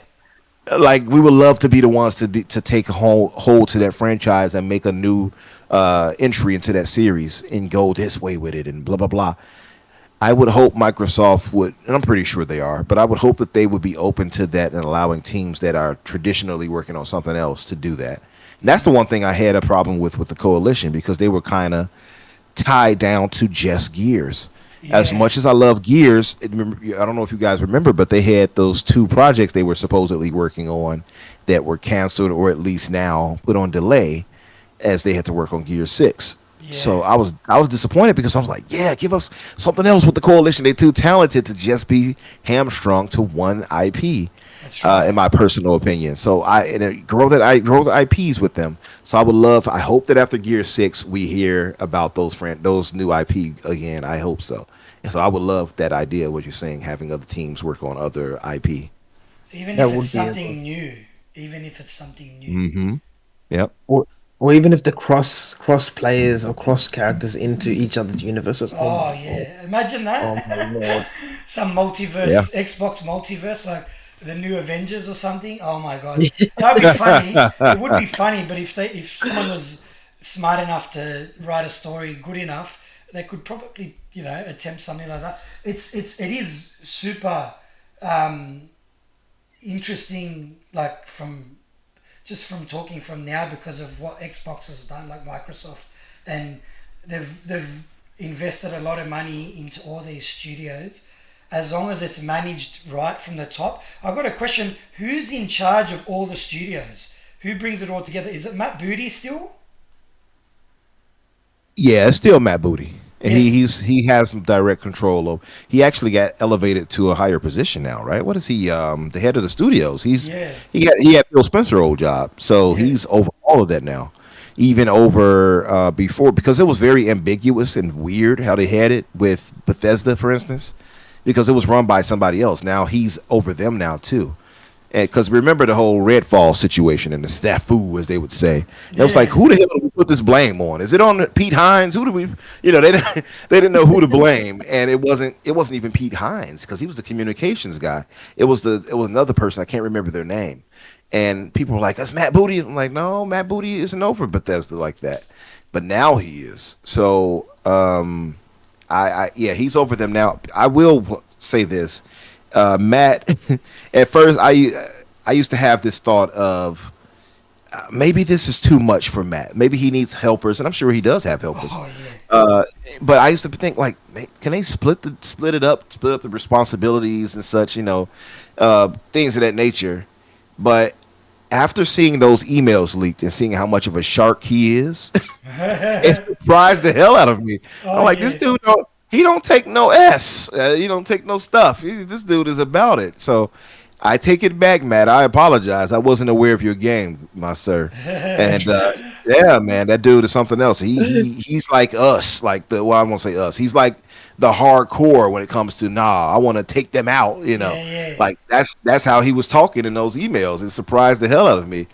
So I think he's got it right. But yeah, he's the head of Xbox Game Studios now. So he has Phil's old position. And he's more Uh, aggressive. He's got an aggression more about him, aggressive. which if we look at it from like a management perspective, he's going into these studios. He's asking like obviously he's not telling them they got to release by a certain date, but he's got a pipeline that he's got to adhere to, and he's probably saying this is a pipeline, and we want to have a flow, a steady flow, because Game Pass is bread and butter, and we Yeah. want you guys to release your shit at this period of time. This studio is doing this, or do you want to collaborate with this studio? He's got that aggression about him, which will be interesting to see the next 5 to 10 years. Yeah. I Yeah, seen definitely.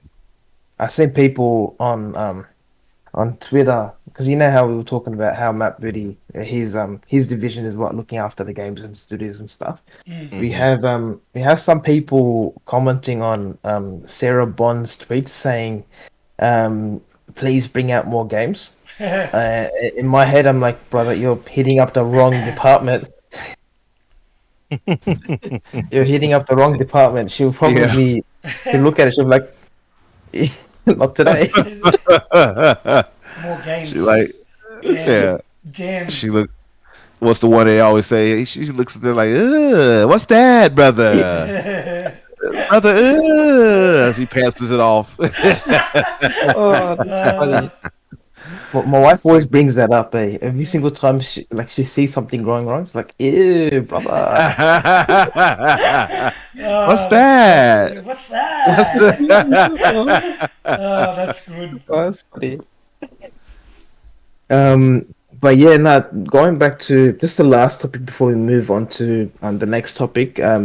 There were job listings for Halo or some sort of a Halo, like a project that they're working on, and the title of the project was lead game artist.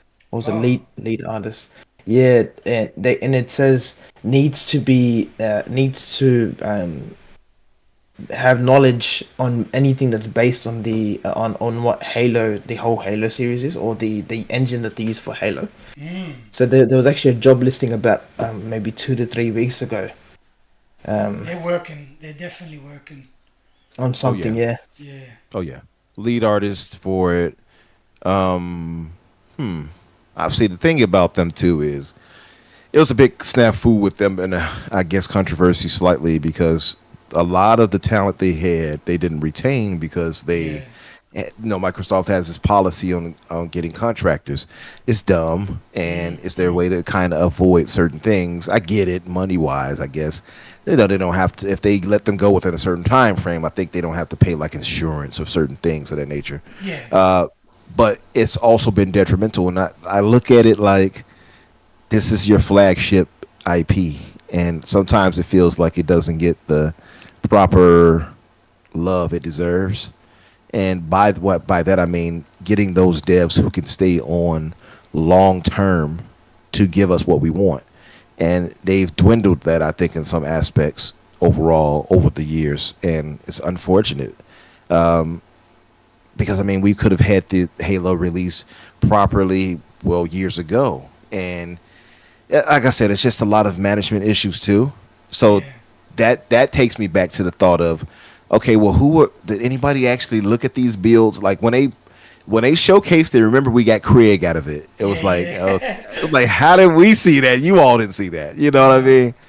So things like that. I hope that if they're what they're doing here, like you said, Tarzan, if it's them, reaching out for artists and whatever the case is, I hope they're full time yeah, and that that they really do what they have to do going forward to retain their talent. I would hope. 100%, 100%. Which Um, it's interesting you say that, but I've a lot of it's a new direction in gaming that I've noticed. Well, it's not new, but it's something I've noticed with a few of the newer games that are releasing this year. But the whole early access thing, and and we saw the best game last year, which was Baldur's Gate 3, sweeping every award in every award show. Um, Putting a game out for early access might be the best thing to do. I don't know how it would work on console. Again, this is just me spitballing, but this is a direction that you will get feedback from your the real gamers and not some internal testers that are they're trying to keep their job, but real gamers, and that might be something they need to investigate or look into. Like one of the games that is releasing that you'd say it's up there is No Rest for the Wicked. That actually comes out in the next week or so Oh for yeah, early access, and you just see that like if they're taking these avenues um, with a game like that. I know it's not Microsoft, but the devs will learn, and they might be able to mold the game, to a certain degree to fix it up before 1.0. I'm one of those people that likes to. I try to get into all the betas and all that because yeah, yeah, you want to assist the devs. You want to try the game early, and I think it might be something that I don't know if Microsoft would do it, but maybe who knows? It might be a possibility.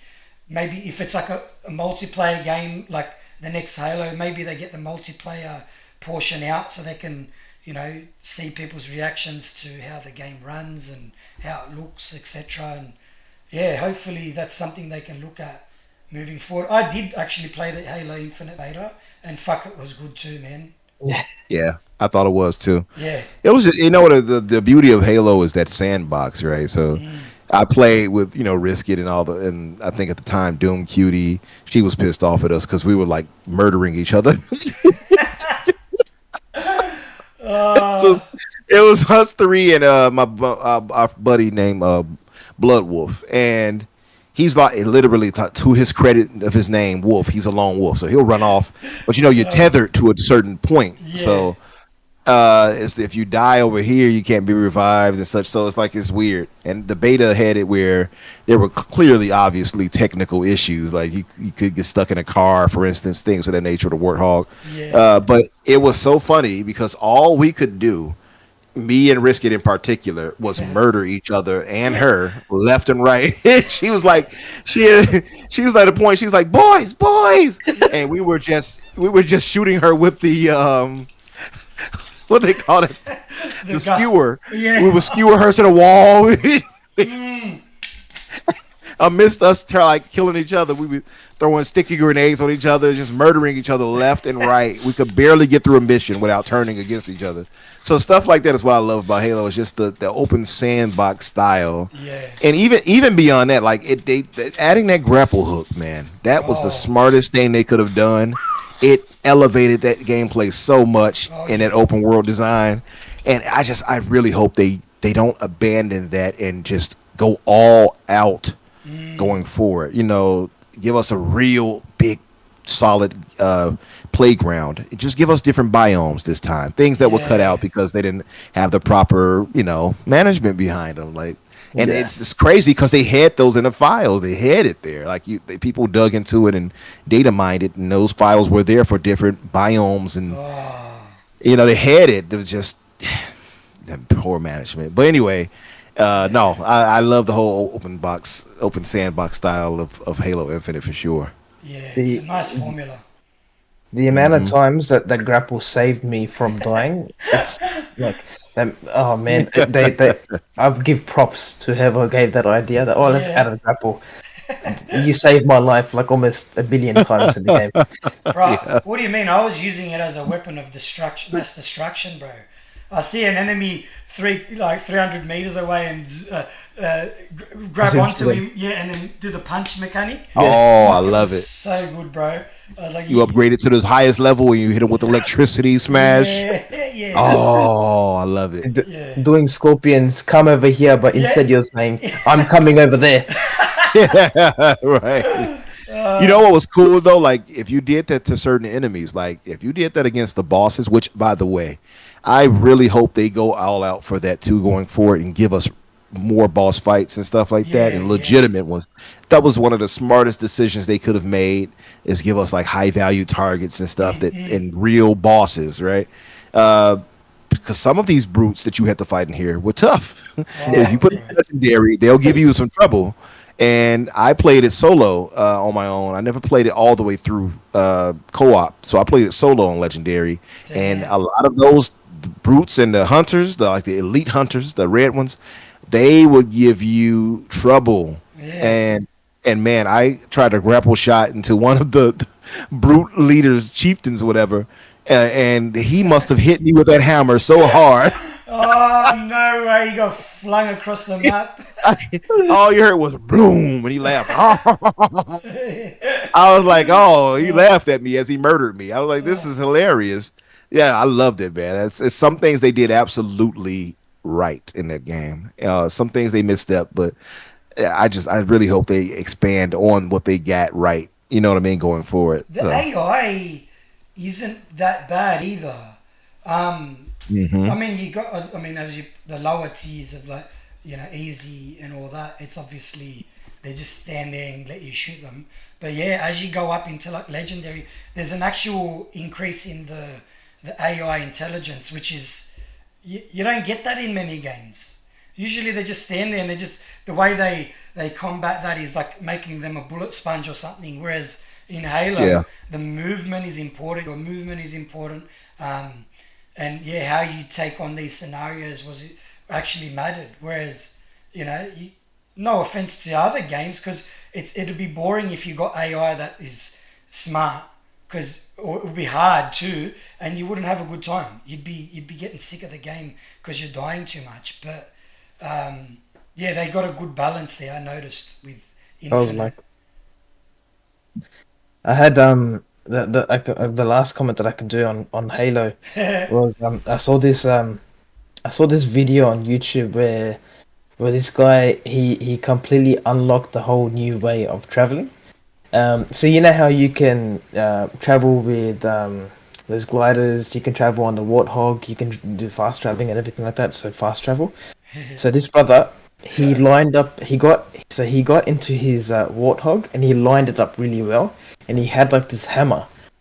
Oh, the Um, hammer, yeah, yeah. yeah, I've seen So, this hmm one. so he lined everyone up. He's like, yeah, you move here, you move here. I don't want anyone getting hurt.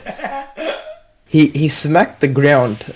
But he was just maybe inches away from the Warthog, so he smacked the ground. that thing went flying like no tomorrow. It went from one side of the map to the other side of the map, and he uses grapple. You know, Yep. Yeah, yeah, yeah. So it had good You physics. It had good physics in the yeah. game, oh, I loved definitely. it, bro. I You must be loved it. talking about Mint Blitz. Yeah, He Mint does that. Blitz. It's Yeah. Yeah, he's good at that. Shout out to He'll him, bro. shout out to Mint Blitz. This dude is insane with his skills. Like even outside of that, like crazy stuff like that, he's actually really legitimately good at the multiplayer. Uh, like ridiculously so. Like I'm seeing his clips. I'm like, brother, I will rage quit with you. It's these headshots he's pulling off. But he'll smack that thing and the pause, and then he shoot the grapple shot off and then fly off across the map. I'm like, how did you even figure that out? Like, what made you look into doing it like that? What the hell? What the hell? So I love stuff like that though. That's really dope.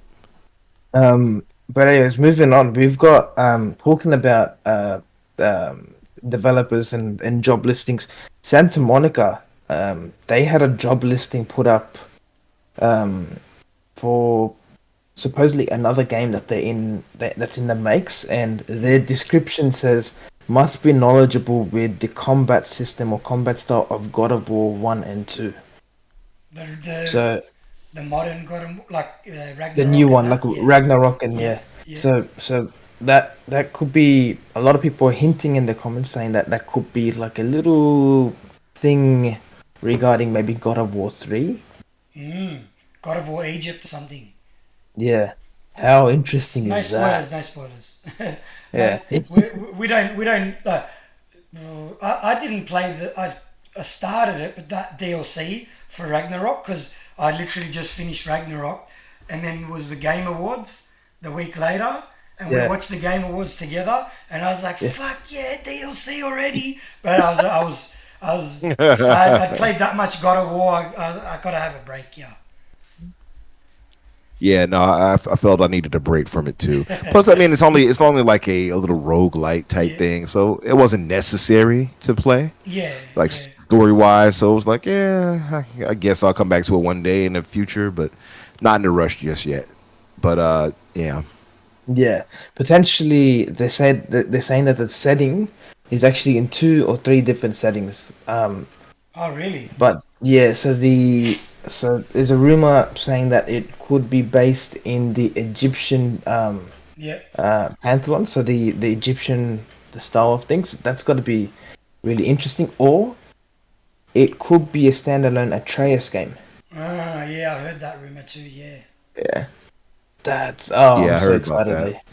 Atreus, but like maybe like 20-year-old Atreus, and Yeah, he's becoming more like his dad, maybe.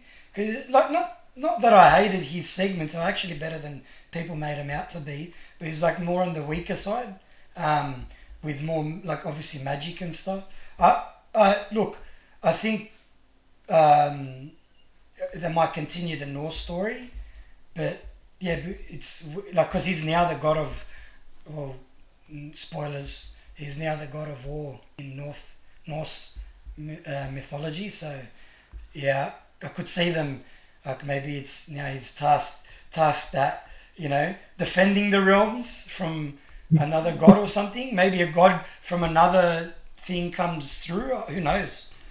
They played around with it Yeah. in the DLC. Uh, Spoilers again, but yeah, there was Greek gods in there and stuff.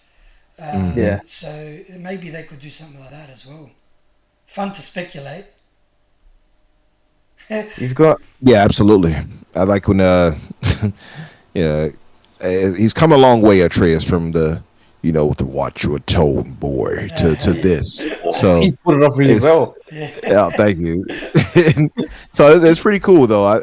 I did like that they expanded where you could actually play as him in Ragnarok, and it wasn't like a cheap. At the first, I'm like, oh, they're gonna give us a little cheap side mission with him.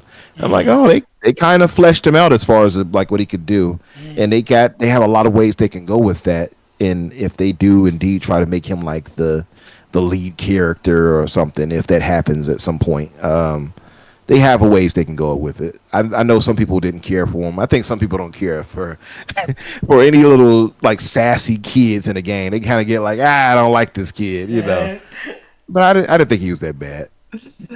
No, it's pretty solid. I actually enjoyed when I played the first. I think I couldn't play the second God of War. Unfortunately, I didn't have a PlayStation as of yet. I had to look at my wife just to indicate that I'm getting one soon. Um, the While playing the first God of War, I actually enjoyed his little segments that you have where you're interacting with Atreus. Mm. Um, It gets he better was a into, bit. yeah. Yeah, he's like I think he grows up as a character throughout, so we Mm. might if there is like a thing, he's still trying to access his abilities, so he's still trying to figure out what he's trying to do. Yeah, yeah, that's right. And Yeah. they call him Loki in the game, some part of the game, so Mm. that's I can't wait because outside of the God of War games, like I'm really interested in like something that completely changes. So if I'm playing, let's say, otherwise other than Halo, because Halo, I'm always gonna love Master Chief. The brother's like a OG. Hmm. But alongside like we mentioned about Star Wars, if they completely change the narrative and they add a different character that you can play as a main character, oh Mm. man, that will be yep, that will be a deal. Like I'll buy a PlayStation straight away. Nice. But yeah, that's been going on for the past 2 weeks. People have been talking about that. And now you've got another news coming up. I think it was Wednesday it hit about Power Worlds Mm. having their PvP arena mode coming up. Wow. That's what a cool little thing. But like I was telling you the other day, what did I say? I've checked. I'm done with Power Worlds. I'm Yeah. done. I'm done with Power World. I've had my time with it. What happened to me though? What got me off the game? Uh, shout out to the devs for Power World. It is a cool game. I think I'm gonna let it cook a little bit. Enshrouded came out a week later, and I put in like 40 hours of that, and I could never go back to Power World. I still haven't had the chance, but I do see that game having a very long and vibrant, like, you know, um, like they'll update the game and they'll bring new stuff in. They may extend the map because I think there's still sections of the map you couldn't access. So it's good on them. That was the first big thing on Twitter where like people were using the PC numbers to make their platform look better. Like, oh, look at this game on Steam. Oh, and it came out on Xbox. Now it's thanks to Xbox. Like, yeah, but like people people on Steam tend to buy a lot of stuff and play a lot of games. Like I can vouch for myself. I've purchased more games on Steam in 1 year than I did on the consoles. Like, you know, because on Xbox and PS5, it's usually one or two big games a year for me. Whereas yeah, on Steam, I've been on a frenzy, bro. And Steam does it really well. Where like they'll have like sales on, or they'll have like a lot of demos, man. A lot of early access. It's just more ways to test out your games, more ways. So yeah, but bringing it back to Power World, that PvP sounds interesting. I think they're bringing up the whole like the Pokemon feel. So the Mm, game for me when I first initially played it, even now if I do crank it up, it gives me two vibes: Pokemon and Zelda. mm, One, because Zelda, when you're climbing, you have that little bar on the side, and then yeah, if you run out of the bar or the stamina, you fall. yeah, It's the same how it was, and even the swimming section as well. yeah. Um, yeah, I got really interested once I saw the PvP arena mode come up on the system. Mm. The if they really if they really focus on that and get that perfected, I'll stick by the game. I still play it here and there, um, but it's not as much as I used to before. Yeah. Hmm. Yeah. What are your thoughts on the Infinite? On the whole updates? I love it. I love that they continuously. update these things and allow for us to go back and get into these things the way they do. I think it just speaks to the game preservation in general, like we saw about the whole forward compatibility, which they're already doing. It's, so I just love it, man. I love anything where they can go back and expand on what we've already had. So I think that's really dope. It's smart for for a lot of reasons, honestly. But it's a gift to us as consumers that we don't have to pay extra for those things. We just get it. Like, so I think that's really dope. I like that. Yeah, 100%.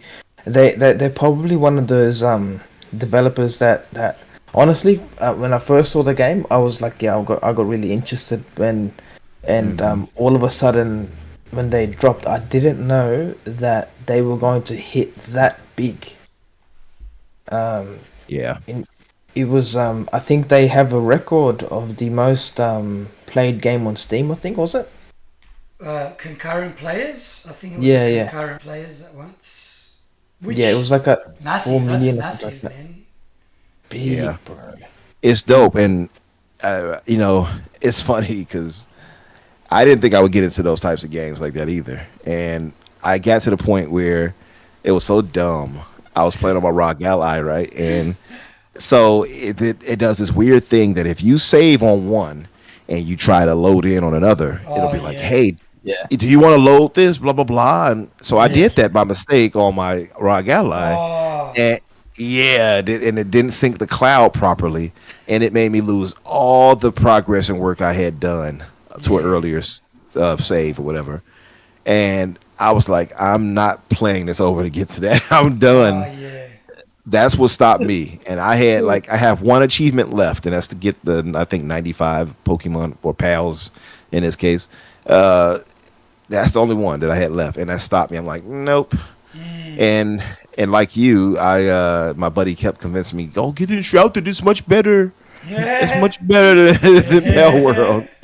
So yeah, I love that they're still working on it and doing all of that. That's dope. And then they're restless about it, and they really care about that project. So I like that about it. But yeah, I think it's only so much you can go with it. Like I know they're going to add the whole PvP thing. That's cool.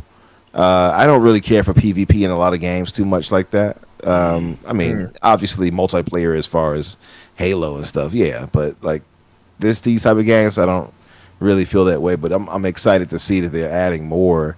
I know they I know they had one where they were talking about adding like a sexual thing with the pals. I'm like, oh, Oh, yeah. So, damn. Well, which one would you go for if you had the choice? I'm going for the sexual all day.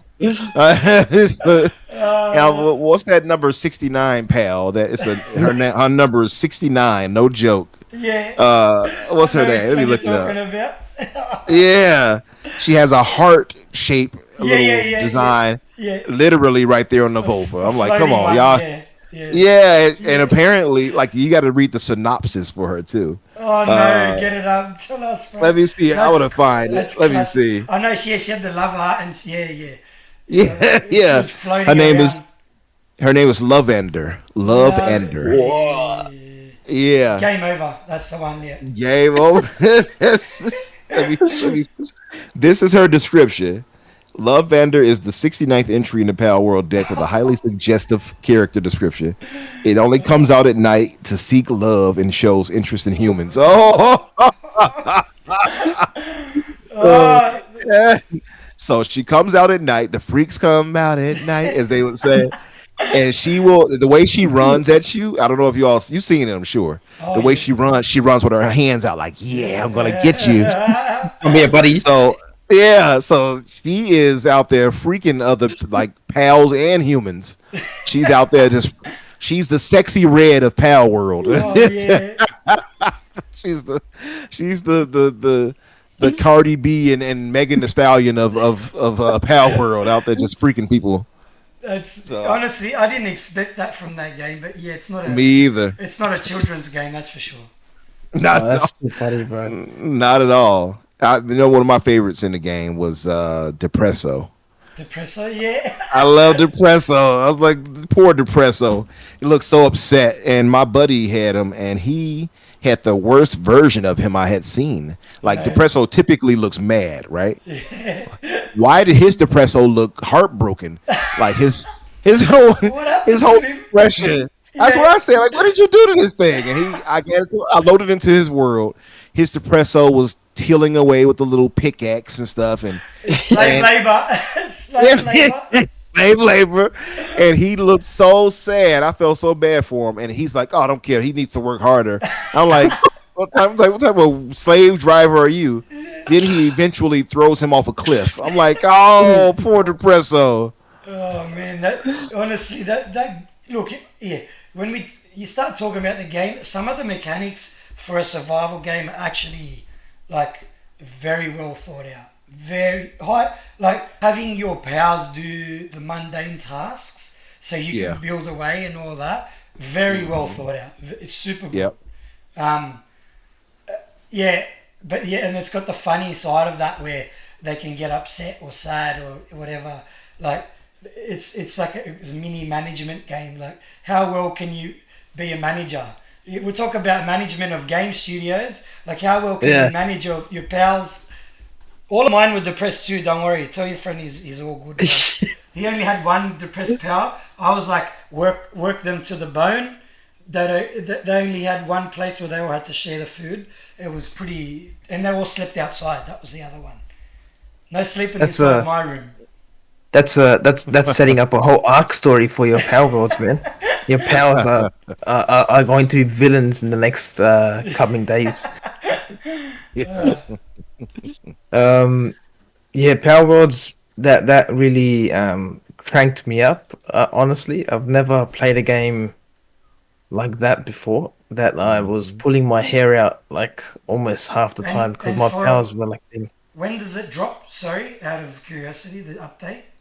I think they said somewhere between late this year, so we're looking maybe October, November, December, maybe. Oh yeah, sweet, sweet. Yeah, um, yeah, that game. It's they still got a lot to work on. Because I think I don't know if you guys experienced this before, where when you load into a game and all of a sudden you're a different character. I've What had that experience. Yeah, like when you load. Yeah, so when you load into your game or your loads like your load save or saved games, Yeah. for some reason my character in the very first 10-15 seconds is another person's character. Are you serious? Oh wow. Yeah, That's a yeah, nice little bug there. yeah, and then afterwards the game will stop and then it will go back to your normal character. Like I play with someone else's character for like 10-15 seconds. I suss out their entire equipment, everything. Oh my god, bro! What a weird bug. But it is early, like early. Talking about early access that we were talking about before.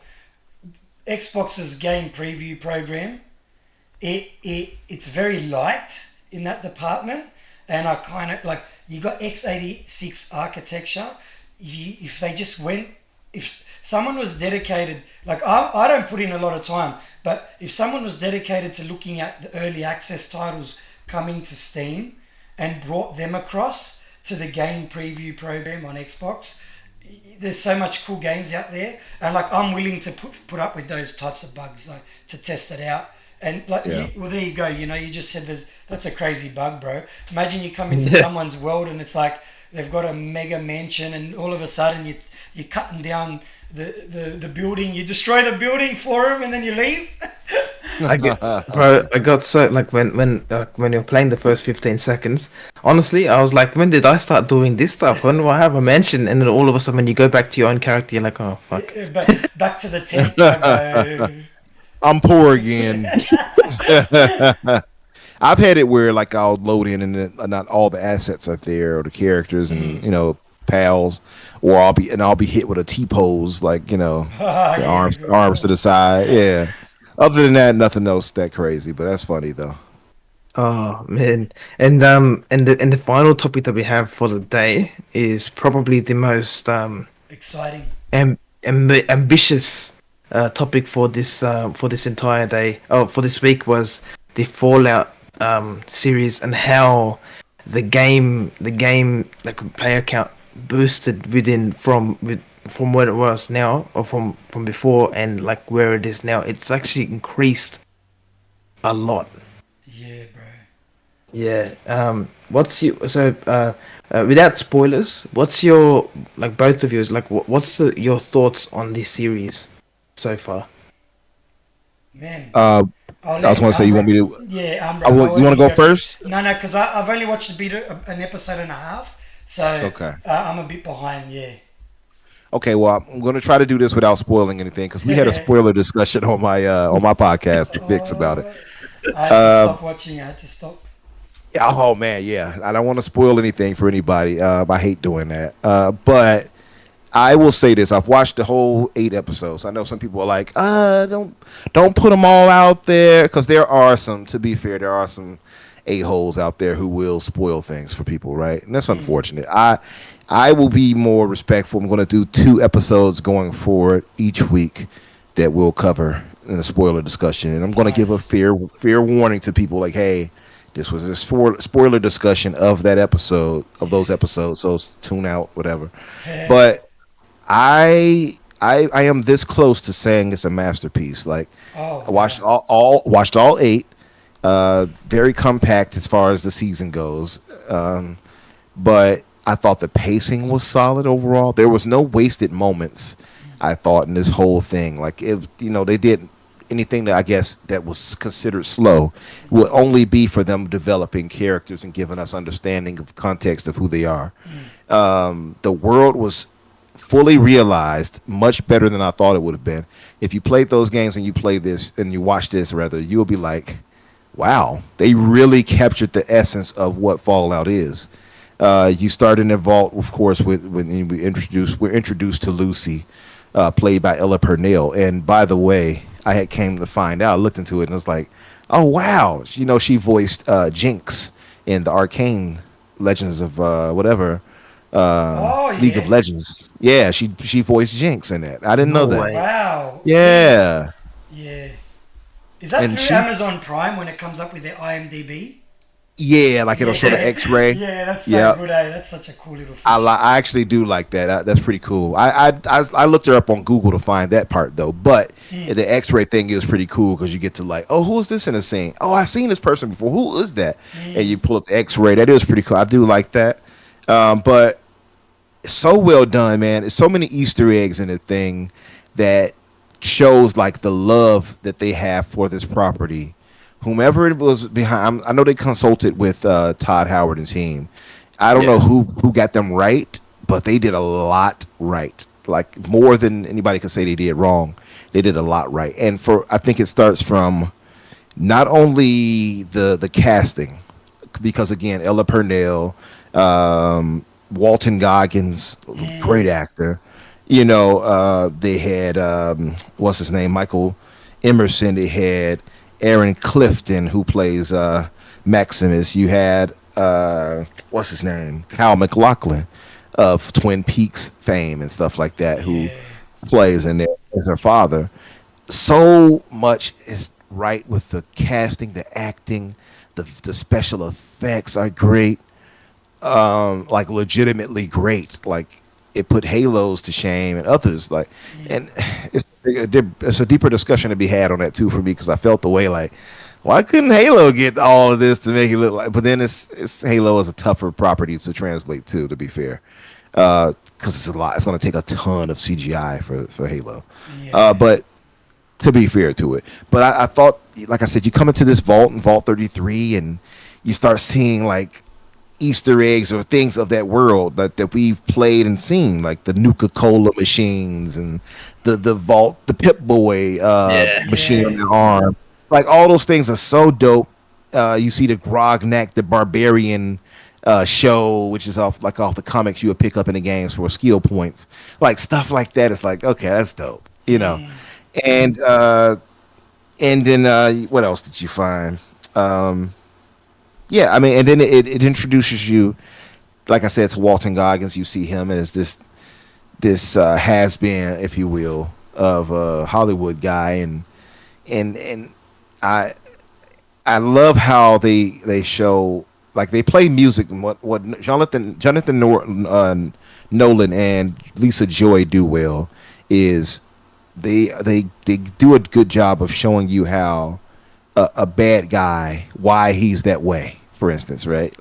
Like they don't he's not just bad because he's bad. And you will see once you keep watching to see what I mean by that. So I'm not going to expand on it, but it's really deep in a way, and I thought so well done. Again, I'm trying to be careful not to spoil anything. I'll say this: the Fallout series here is, I believe, canonical, or what's the word? It's canon. I don't know Yes. the to that. How do you say it? Is it canonical? It's canon to the series apparently, and it's the Yeah. furthest out in the series. So Oh, what you had Fallout really? 76 will be the first. Fallout 76 was Yep, set in yep, 2102. yep. Straight This right after the here is bombs. 20 right after years. the exactly after the Great War. This one here is set in 2296. So Damn. this is after all of them, including Part 4. So Wow. there's a lot of ways they can go with it. Like I Oh, said, you see the Brotherhood of Steel in there. It's oh. just let me just say I don't I'm going to cut myself short because I'm going to end up It's saying something exciting, isn't wrong. it? It's exciting as hell, man. I'm going to Yeah. rewatch it again, and I'm going to rewatch each episode that I'm going to talk about to make sure I have everything down notes wise. This is one of the sign of when I know I love something. I have my Google Notes, right, and I don't. Yes, I I love pull out my that. Google Notes, man. If I showed you all be like, "Whoa, you wrote all that?" I have a full, detailed listing of the characters, who their real actors are, like their real names. Yeah. I have like the timeline event of Fallout. I have how many years went by calculated, and it's so much that I took from this that I just was like, "Wow, I love that! Oh, I love that!" And this is the kicker: I had only dabbled in Fallout. I've never really fully played through those. So part 3 and 4, I didn't really go through all of those. I played them, but not all the way through. So I have a ton to do, and that's why, as you saw, Oh, Inked, I yeah. bought that whole collection. This series was so good, Tarzan. I don't know if you saw it. I bought the entire collection for Steam off this site called Fanatical. If anybody's interested, Fanatical offers this Steam like key vouchers you can get from them and use it on Steam.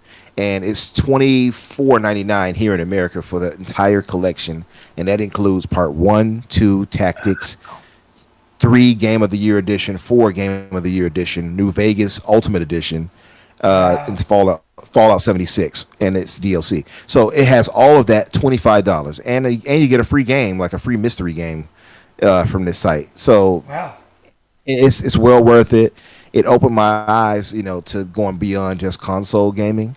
But this series had inspired me that much that like, I'm modding my Fallout 3 now for my PC, and I cannot wait, man. I'm excited as hell. Like this pumped me up. Like I was so pleasantly surprised at how great they did this property and how they maintained it and delivered it to us. I just think it's so well done. And like I said, if we talk about live adaptations, because a lot of people will say Arcane is the greatest adaptation, or Cyberpunk, Edge Edge runners. Runners, Yeah. which were both were excellent.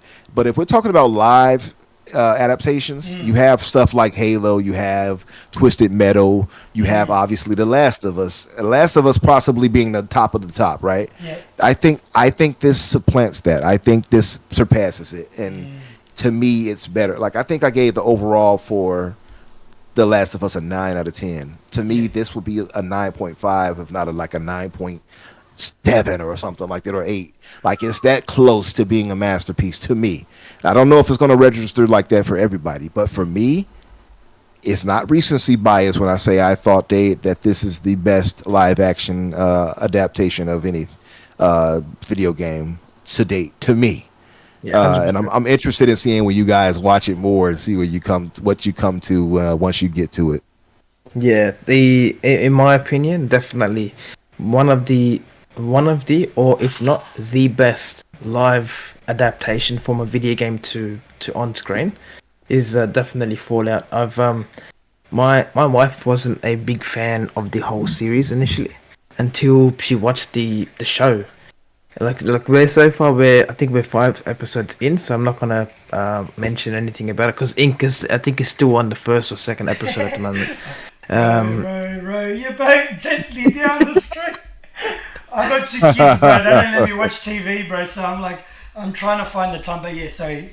the the way they implement the songs and how everything plays out in the show is mind blowing, bro. Even there might be older songs, but honestly, every single time I hear the "I just want to set the world on" that song, Yeah, oh man, it's Oh, so I just want to set the world on so fire. good, bro. So good. oh, it's the Yo, best, bro.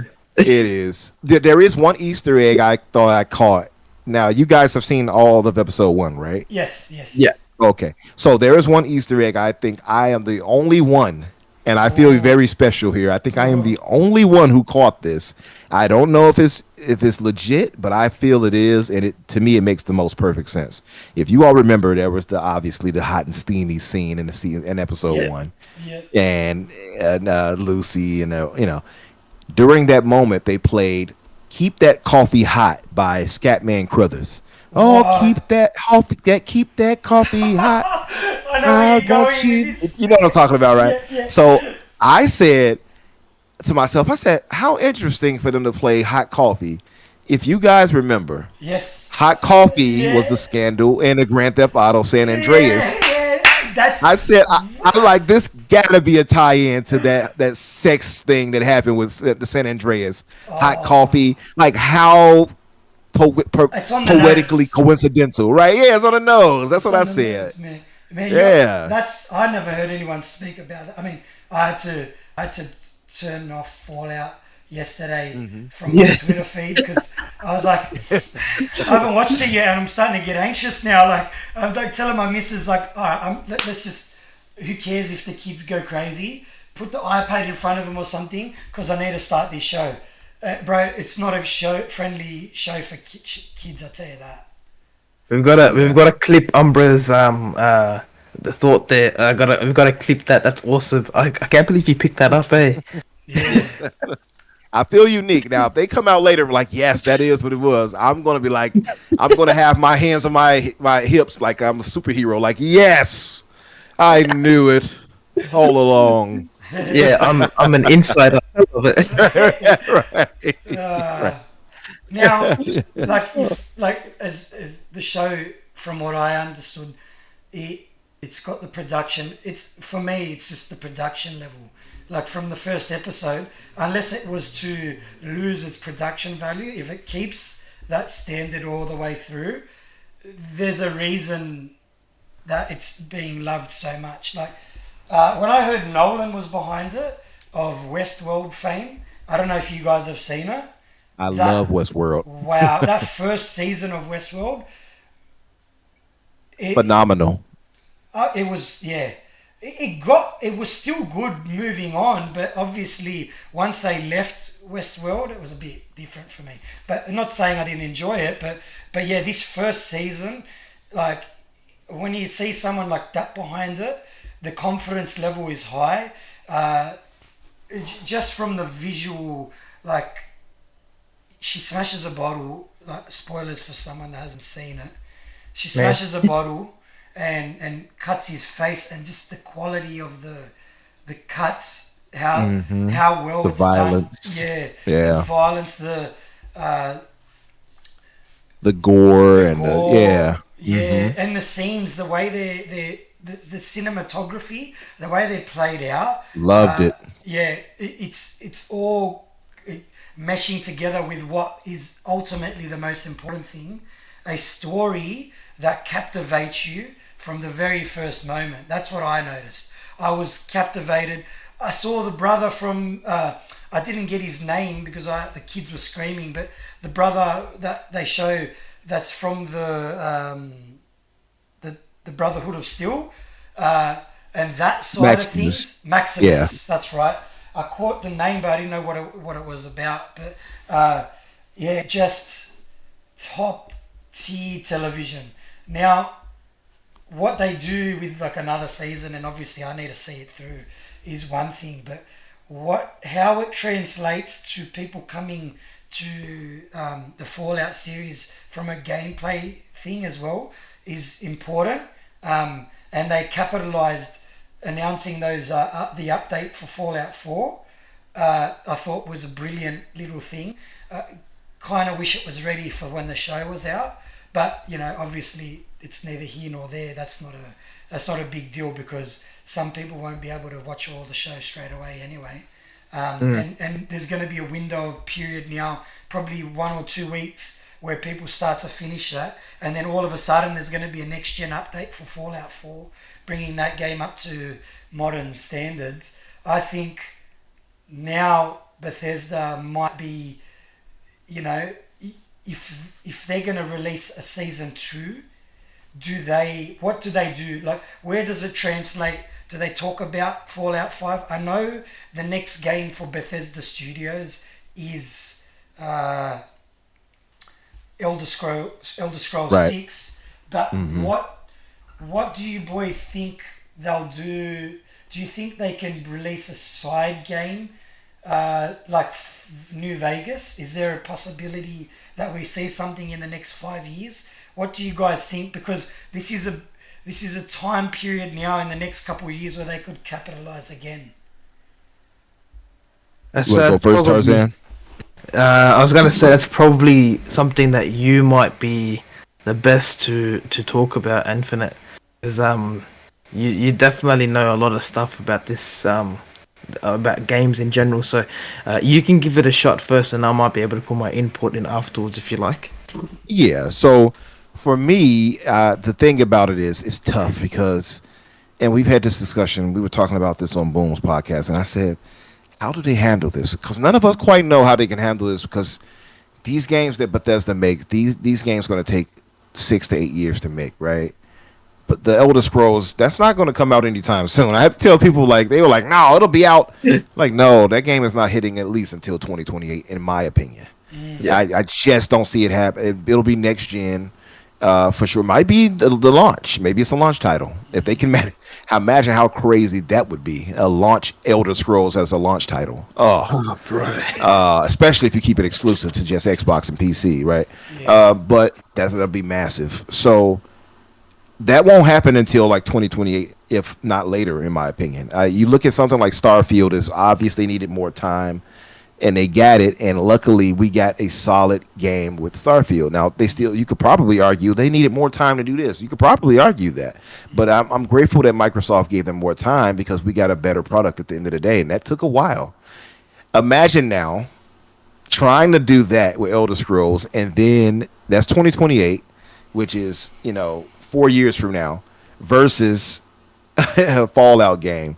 So something's got to give. It can't be Bethesda. They don't have the numbers to split up like that. Now they can maybe incubate and start it up and say, okay, this is the foundation for it, right? And they can probably have an overseer of that to link things up and maybe contact members here and there to expand on it. But they're going to have, to me, it'll have to be a whole entire team dedicated to this. It has to be another studio, and most of us, I would imagine, just because of the love of New Vegas, many sees as the best in the series, most want it to be Obsidian. Like that's fair to say, I would say, right? But the problem is Obsidian has their hands full too. They have the Outer Worlds 2 they're making, right? Avowed. And they have Avowed. They don't really have the freedom to do that either. Now, I will say Avowed looks like it could be ready within a year or so. So maybe the case could be that after they get that out, and the beauty of it too is it's not just that once they can get themselves free of that, they've gone on record, I believe Josh Sawyer and team, of saying they would like to actually work on Fallout again. So the desire is there, right? Now it just comes the opportunity of time and freedom to do it. So if they can get one of those games out of the way, let's say Avowed, then I can see a solid team starting to get work on a Fallout. But if not them, then you probably say, what about In Exile? But then that would be their first time working on a Fallout game. I believe they can pull it off, to be fair. But they have Clockwork Revolution. Now, Yeah. Clockwork Revolution to me looks so polished. Yeah. I believe it could probably drop later this winter or something. It looked that polished to me. But once they get that out of the way, I could see In Exile possibly being somebody who could be called up if they so desired to do it. It comes down to the desire. Obsidian has the desire; they just don't have the freedom. Yeah. In Exile, I don't know if they're interested in it, but they have the talent. But the beauty of Microsoft now is they have so an abundance of devs and talent, even just from the helper studios of Activision and Call of Duty fame, that they can bring over and possibly do that. But that goes back to our conversation earlier where we were saying the interplay of these devs and pulling from, their franchises to say, oh, here's Master Chief. Well, that needs to happen on a development level too, where you say, hey, formerly something like Toys for Bob. Now they're independent now, Yeah. but we have that theory that they were probably freed by Microsoft so they wouldn't be closed down. I can believe that. But you have all of these studios, Raven, who's working on the next Call of Duty, actually, so they don't have the freedom. But you have all these other studios that could possibly say, "Yeah, I can start on that and work on it." Our best hope would be Obsidian. So I'll just say Obsidian, just to say maybe they can wrap up Avowed and then start incubating and working on that. That would be my hope. Um, if not them, I just don't know how else they would do it. Yeah. And if this is happening in my estimation about 2028, if not later, I can't imagine how long it'll be before we get a Fallout 5. Yeah. So it's tough. It's tough to say. My reaction if they say that, look, we're in early stages of development of Fallout 5 at the Xbox showcase, I will lose my it. I will lose it. I've been playing heaps of me and Ink started getting into 76 again. Yeah. And I played heaps of Fallout Nice. 4. It's so beautiful, man. It's so beautiful, the game. I can't believe the hate this game got. This game Yeah. is Unnecessary. Yeah. beautiful. Yeah, man. Um. We I need can't wait. I can't wait to get to it to 76. I'm going to play through It's very three, good. Very good. three New Vegas and 4, and I'm going to try it out. Yeah, maybe you guys can help me out, lead the Oh brother the yeah. right way. Yes, sir. That's actually the more the merrier, man. yeah, Fallout man. 76 is really well designed for multiplayer stuff where you can both do missions at the same time Yeah. and get them clear at the same time. But Yeah. just to piggyback off you, Infinite, I'm just thinking as you're speaking about the possibility of it being Obsidian. Um, we know that Obsidian,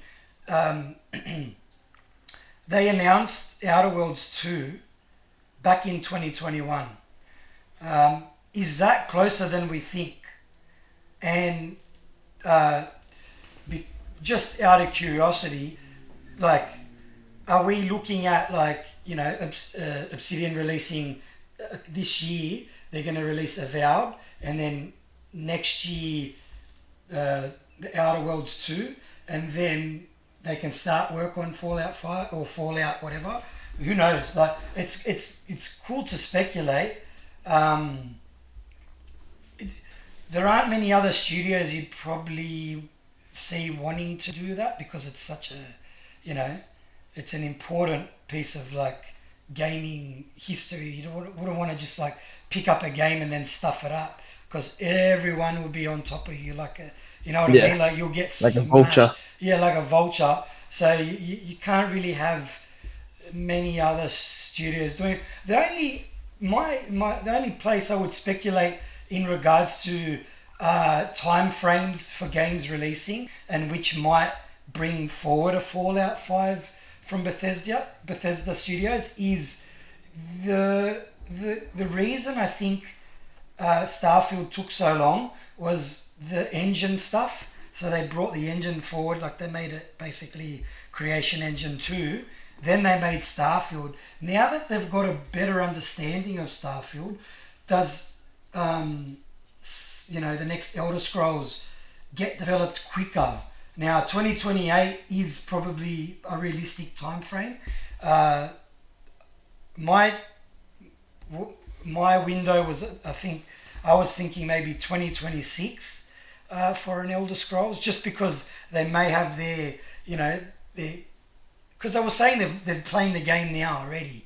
Obviously, they need to fill the game up, but yeah, we might see, yeah, the potential for a Fallout game by the end of, you know, maybe 2030 or something, maybe, but that's so long away. And like, what are we, 2024? That's 6 years. We'll be in a whole new generation. Yeah, Yeah, I don't know. That's a hard one there.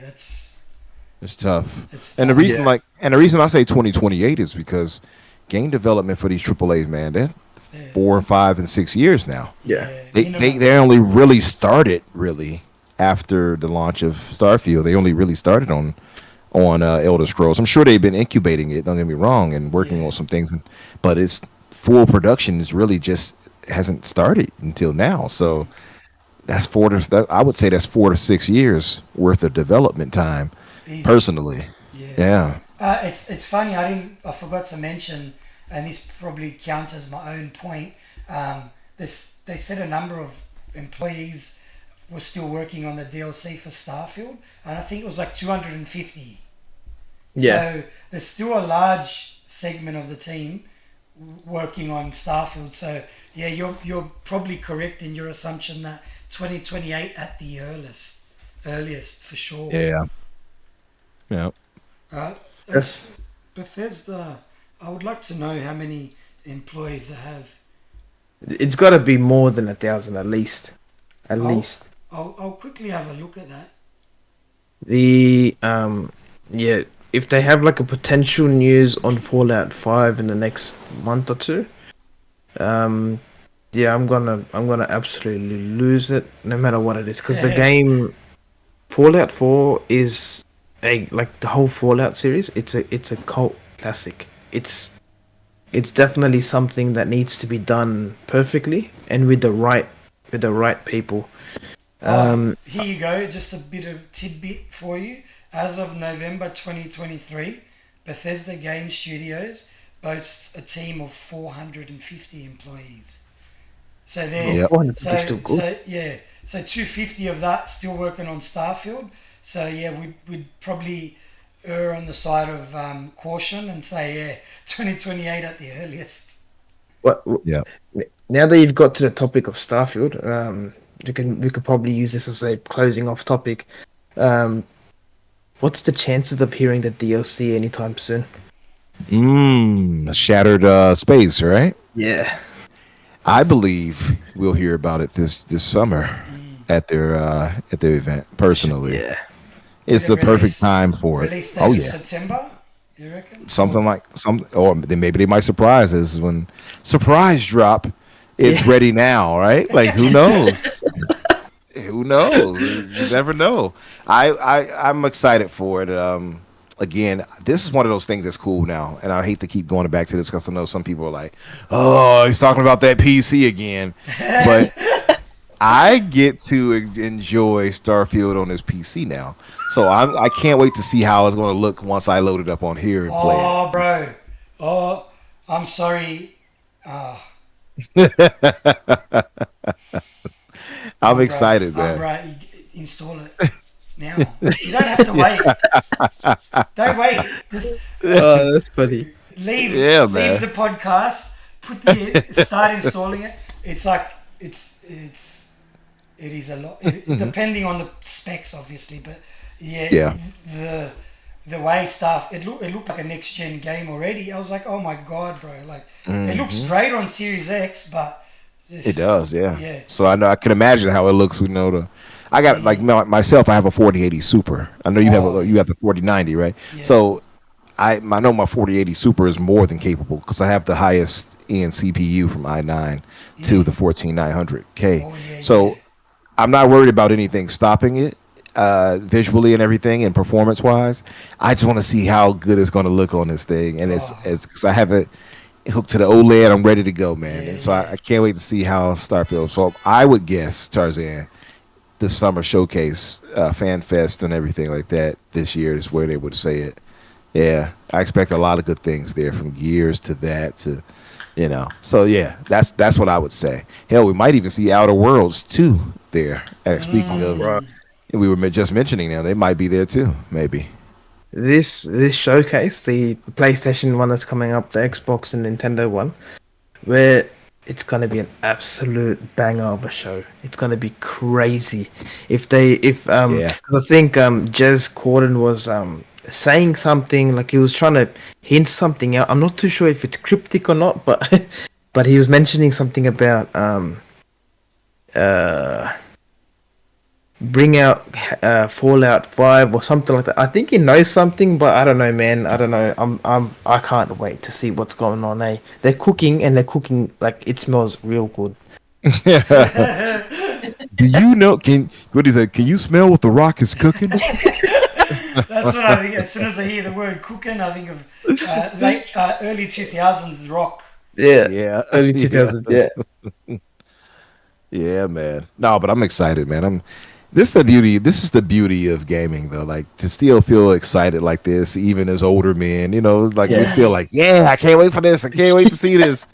It's a certain joy it brings us, man. I can't wait. Either. 100%, I'm bro. excited. Lucky, Yeah. You got we never spoke about it, but just a question for you, Infinite. What's your favorite game of all time? If I had to narrow it down to one specific game, that's tough, right? It's tough, Because isn't it? It is. It is. yeah, like I have my Mount Rushmore of games. Elder Scrolls Oblivion is on there. Ooh. Uh, Probably Halo 3. Um, I think I did a list at one point, but I forget what it was. You got The Witcher 3. You have. I loved Red Dead Redemption 2. It's one of my all-time favorite games. If I had to pick one game where I say, yeah, I can go back and play that again, like, and really be enriched in that world, it would probably be The Witcher 3. Oh wow. Yeah, The Witcher 3 is a masterpiece to me. Oh. But what's crazy? I don't know if I have it on my Mount Rushmore though, but it is a masterpiece to me. But if I had to say, it's so tough to pick one game as your favorite of all time. It is. It is. you put him on the Halo, spot, brother. you're right. But Halo 3 is my favorite in the franchise, I think, of all time. But I don't know. I don't know what I would pick. Do you I would know? just say The Witcher 3. Well, lucky for you, my friend. I think Witcher 3 has an update, a mod update. Have you heard about that? I know they have the next or the current gen, if we will, patch that came through. So I haven't played it since the Xbox One X when I had it, but so I'm interested in seeing what it would look like actually on PC too. And now that I think about it, Yep, bro. I saw someone playing it at 8K. oh wow, And with like all the up-res textures and all that. The game Wow. was already moddable, but apparently, no, the devs got behind it. And they mentioned, I think there was an update coming, or it's come out or something. It's kind of one of the ones that I kind of saw, but I was like, oh, I didn't have a PC at the time. Now that I got the PC, you're actually tickling my fancy here, and I might go and get it. How much is it on Steam? Is it on Steam for like on sale or anything like that, or is it full price? I'm not talking about for the for which one was it again? Witcher 3. I'm not sure. I have to look into it because it's only certain games that I'll buy over and over. Witcher 3 I bought twice, so I have. Yeah. That's Oh, funny. hey, it's the little The ones. family. Yeah. Listen, I saw the door opening. I'm like, this is the beginning of a horror movie right here. The door. It's a, I'm like, don't look behind you. I had my headphones are on, but I could hear the movement. That's the gamer awareness right there. 3D spectral audio. I'm like, nah, something's happening here. There's a disturbance in the force. Yeah. If I got robbed, it would be live on stream anyway. It would be quite funny. You're gonna see me jump up and throw keyboards at people's heads. Yeah. Oh, bro.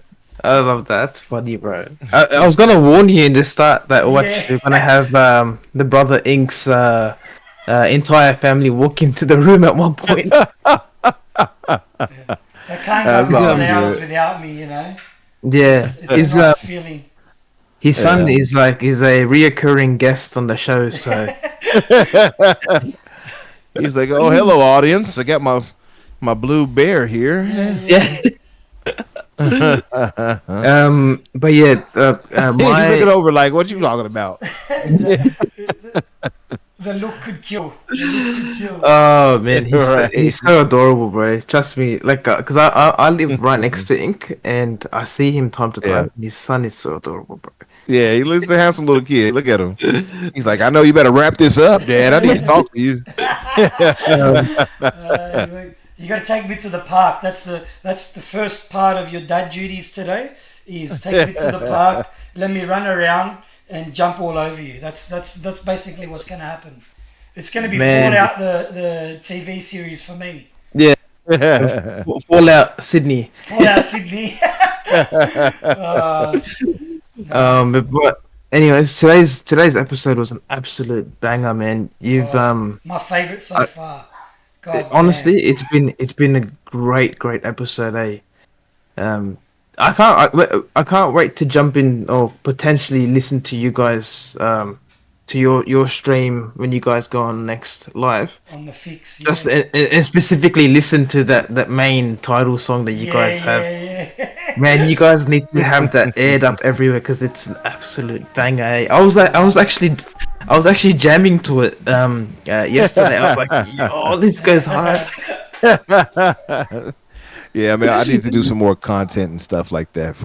I need to, I'm really trying to probably eke out to really doing the whole content creation part where I do like maybe breakdown of news, like little snippets. You know how some people do snippets. I won't ever be probably on Colts level as far as that goes, but I can definitely be like, play the intro music, for instance, a bit, and then start talking over it. Hey guys, thanks for joining such and such. Yeah. The news today is brought to you by Star Wars, blah blah blah, such Yeah. and such. This happened, blah blah blah. I could do that. I just Yeah. haven't really given that the time, I guess, to really do that. But I Well, could possibly get into that. I do believe you got the quality, man. Like it's look. Thank you. Sometimes you need someone else to tell us, right? Like we don't see. Yeah. Sometimes we're our harshest critics, but honestly, brother, you've got like. Yeah, I mean, when I reached out to you, I thought I was reaching out to like absolute like high end, high tier, Yeah. like quality content creation anyway. But if you're willing to take it to the next level, which you believe you are, and you would like to try, man, from my perspective, I would subscribe. Like, share, and subscribe. I would honestly, it's you've got the voice for it. You've got the knowledge and the wisdom for it. Like, what else do you need when you're making Thank you, videos? brother. What else do thank you you. need? I appreciate it. Yeah. Yeah. I guess I gotta start popping up on camera, like that's the next big step, right? But yeah, I definitely do want to move into doing that. You know what I would love to do though, right? Like, and I think I'm really going to try to put a step forward into it. Is I would love to get into voice acting. Yes. Like Oh, yes. imagine having your likeness or a voice in a game. That would be a life accomplishment if I happen to get that. I don't care if it was a low end indie game. If I managed to get into a game, like saying some type of something, I would flip out, man. I would be so honored to do that. So I do. That's one of the things I definitely want to put work into to try. Yeah. But listen, I appreciate you guys, your perspectives on everything, and just chopping it up with you guys. It has been fun. Time That was flew by. amazing. Enjoyed it. Thank you guys for having me. But before you go, if you can just say one thing, can you just say in your voice, EA Sports, it's in the game. EA Sports. It's in the game. I love it. Yeah. I love Game it. over. I was gonna say, let's just put it out there. One day we're gonna hear your voice on a mainline Bethesda or Rockstar game. Oh, I love it. Speak it into existence. Speaking it into existence, brother. And we'll recall this moment on the podcast, and we'll be like, we know the main actor for the GTA 7, the main voice actor, bro. Because they don't go for they've done it in the past where they just get just normal people, and bro, you got That's the true. voice. That's true. Yeah. They'll like get supplementary stars maybe like we had like Samuel Jackson and San Andreas, but you're Yeah. right, the main protagonist or antagonist, whatever which way you want to look at it, they are typically relative unknowns. That's true. Yep. Man, and you got, like I Um, said, the voice is the first thing that pops up when I like obviously thinking of like the qualities there. So voice acting is you need a good voice, bro. Yeah. Yeah, You need a definitely. good voice. Definitely. um, I got to put more of a effort out into doing it. That's my it's been my problem really. it's been an absolute banger of a show. I would love to have you back on the show Yeah, man, sometime hundred soon again, percent. just to talk about games. Absolutely. You've been Absolutely. honestly, it's been great, eh? It's been real great, and we should tee it up in 76. Yes, sir. When you Um, get Yeah. there, we're ready to show you the ropes. Perfect. Perfect. Yeah, West definitely. Virginia, West West Virginia. Virginia. Yeah, listen. Once I get through part 3 and 4, I'm open to jumping in. And like I was so, you know what's crazy? By the way, I was so hyped for after watching that show. I was playing Dragon's Dogma. I'm like 30 hours into that now, and that like pushed that aside for me. Like, I'll come back to you, Dragon's Dogma. Like, imagine that going back to what a 20-year-old almost game, and Damn. like it's got pushed aside because of my pure excitement and joy and wonder of what they did with the series. So that's a testament to that. But yeah, fellas, thank you guys for having me, man. It was a pleasure, honestly, and yeah, absolutely, Tarzan. I would absolutely come back. Awesome. It was an absolute honor to have you on, man. Honestly, when Ing told me that you were coming on the show, the excitement level was like to another level. He's like, brother, I've got Infinite on coming on the show. He's like, oh my god, and I'm like, are you serious? He's like, yeah. And I'm like, oh my god. I reached out to the brother and he was nothing but respectful. Man, the kindness and everything, it takes you a long way in life, brother. And, you get what you give in this life, you reap what you sow. And I wish nothing but good karma to you, man.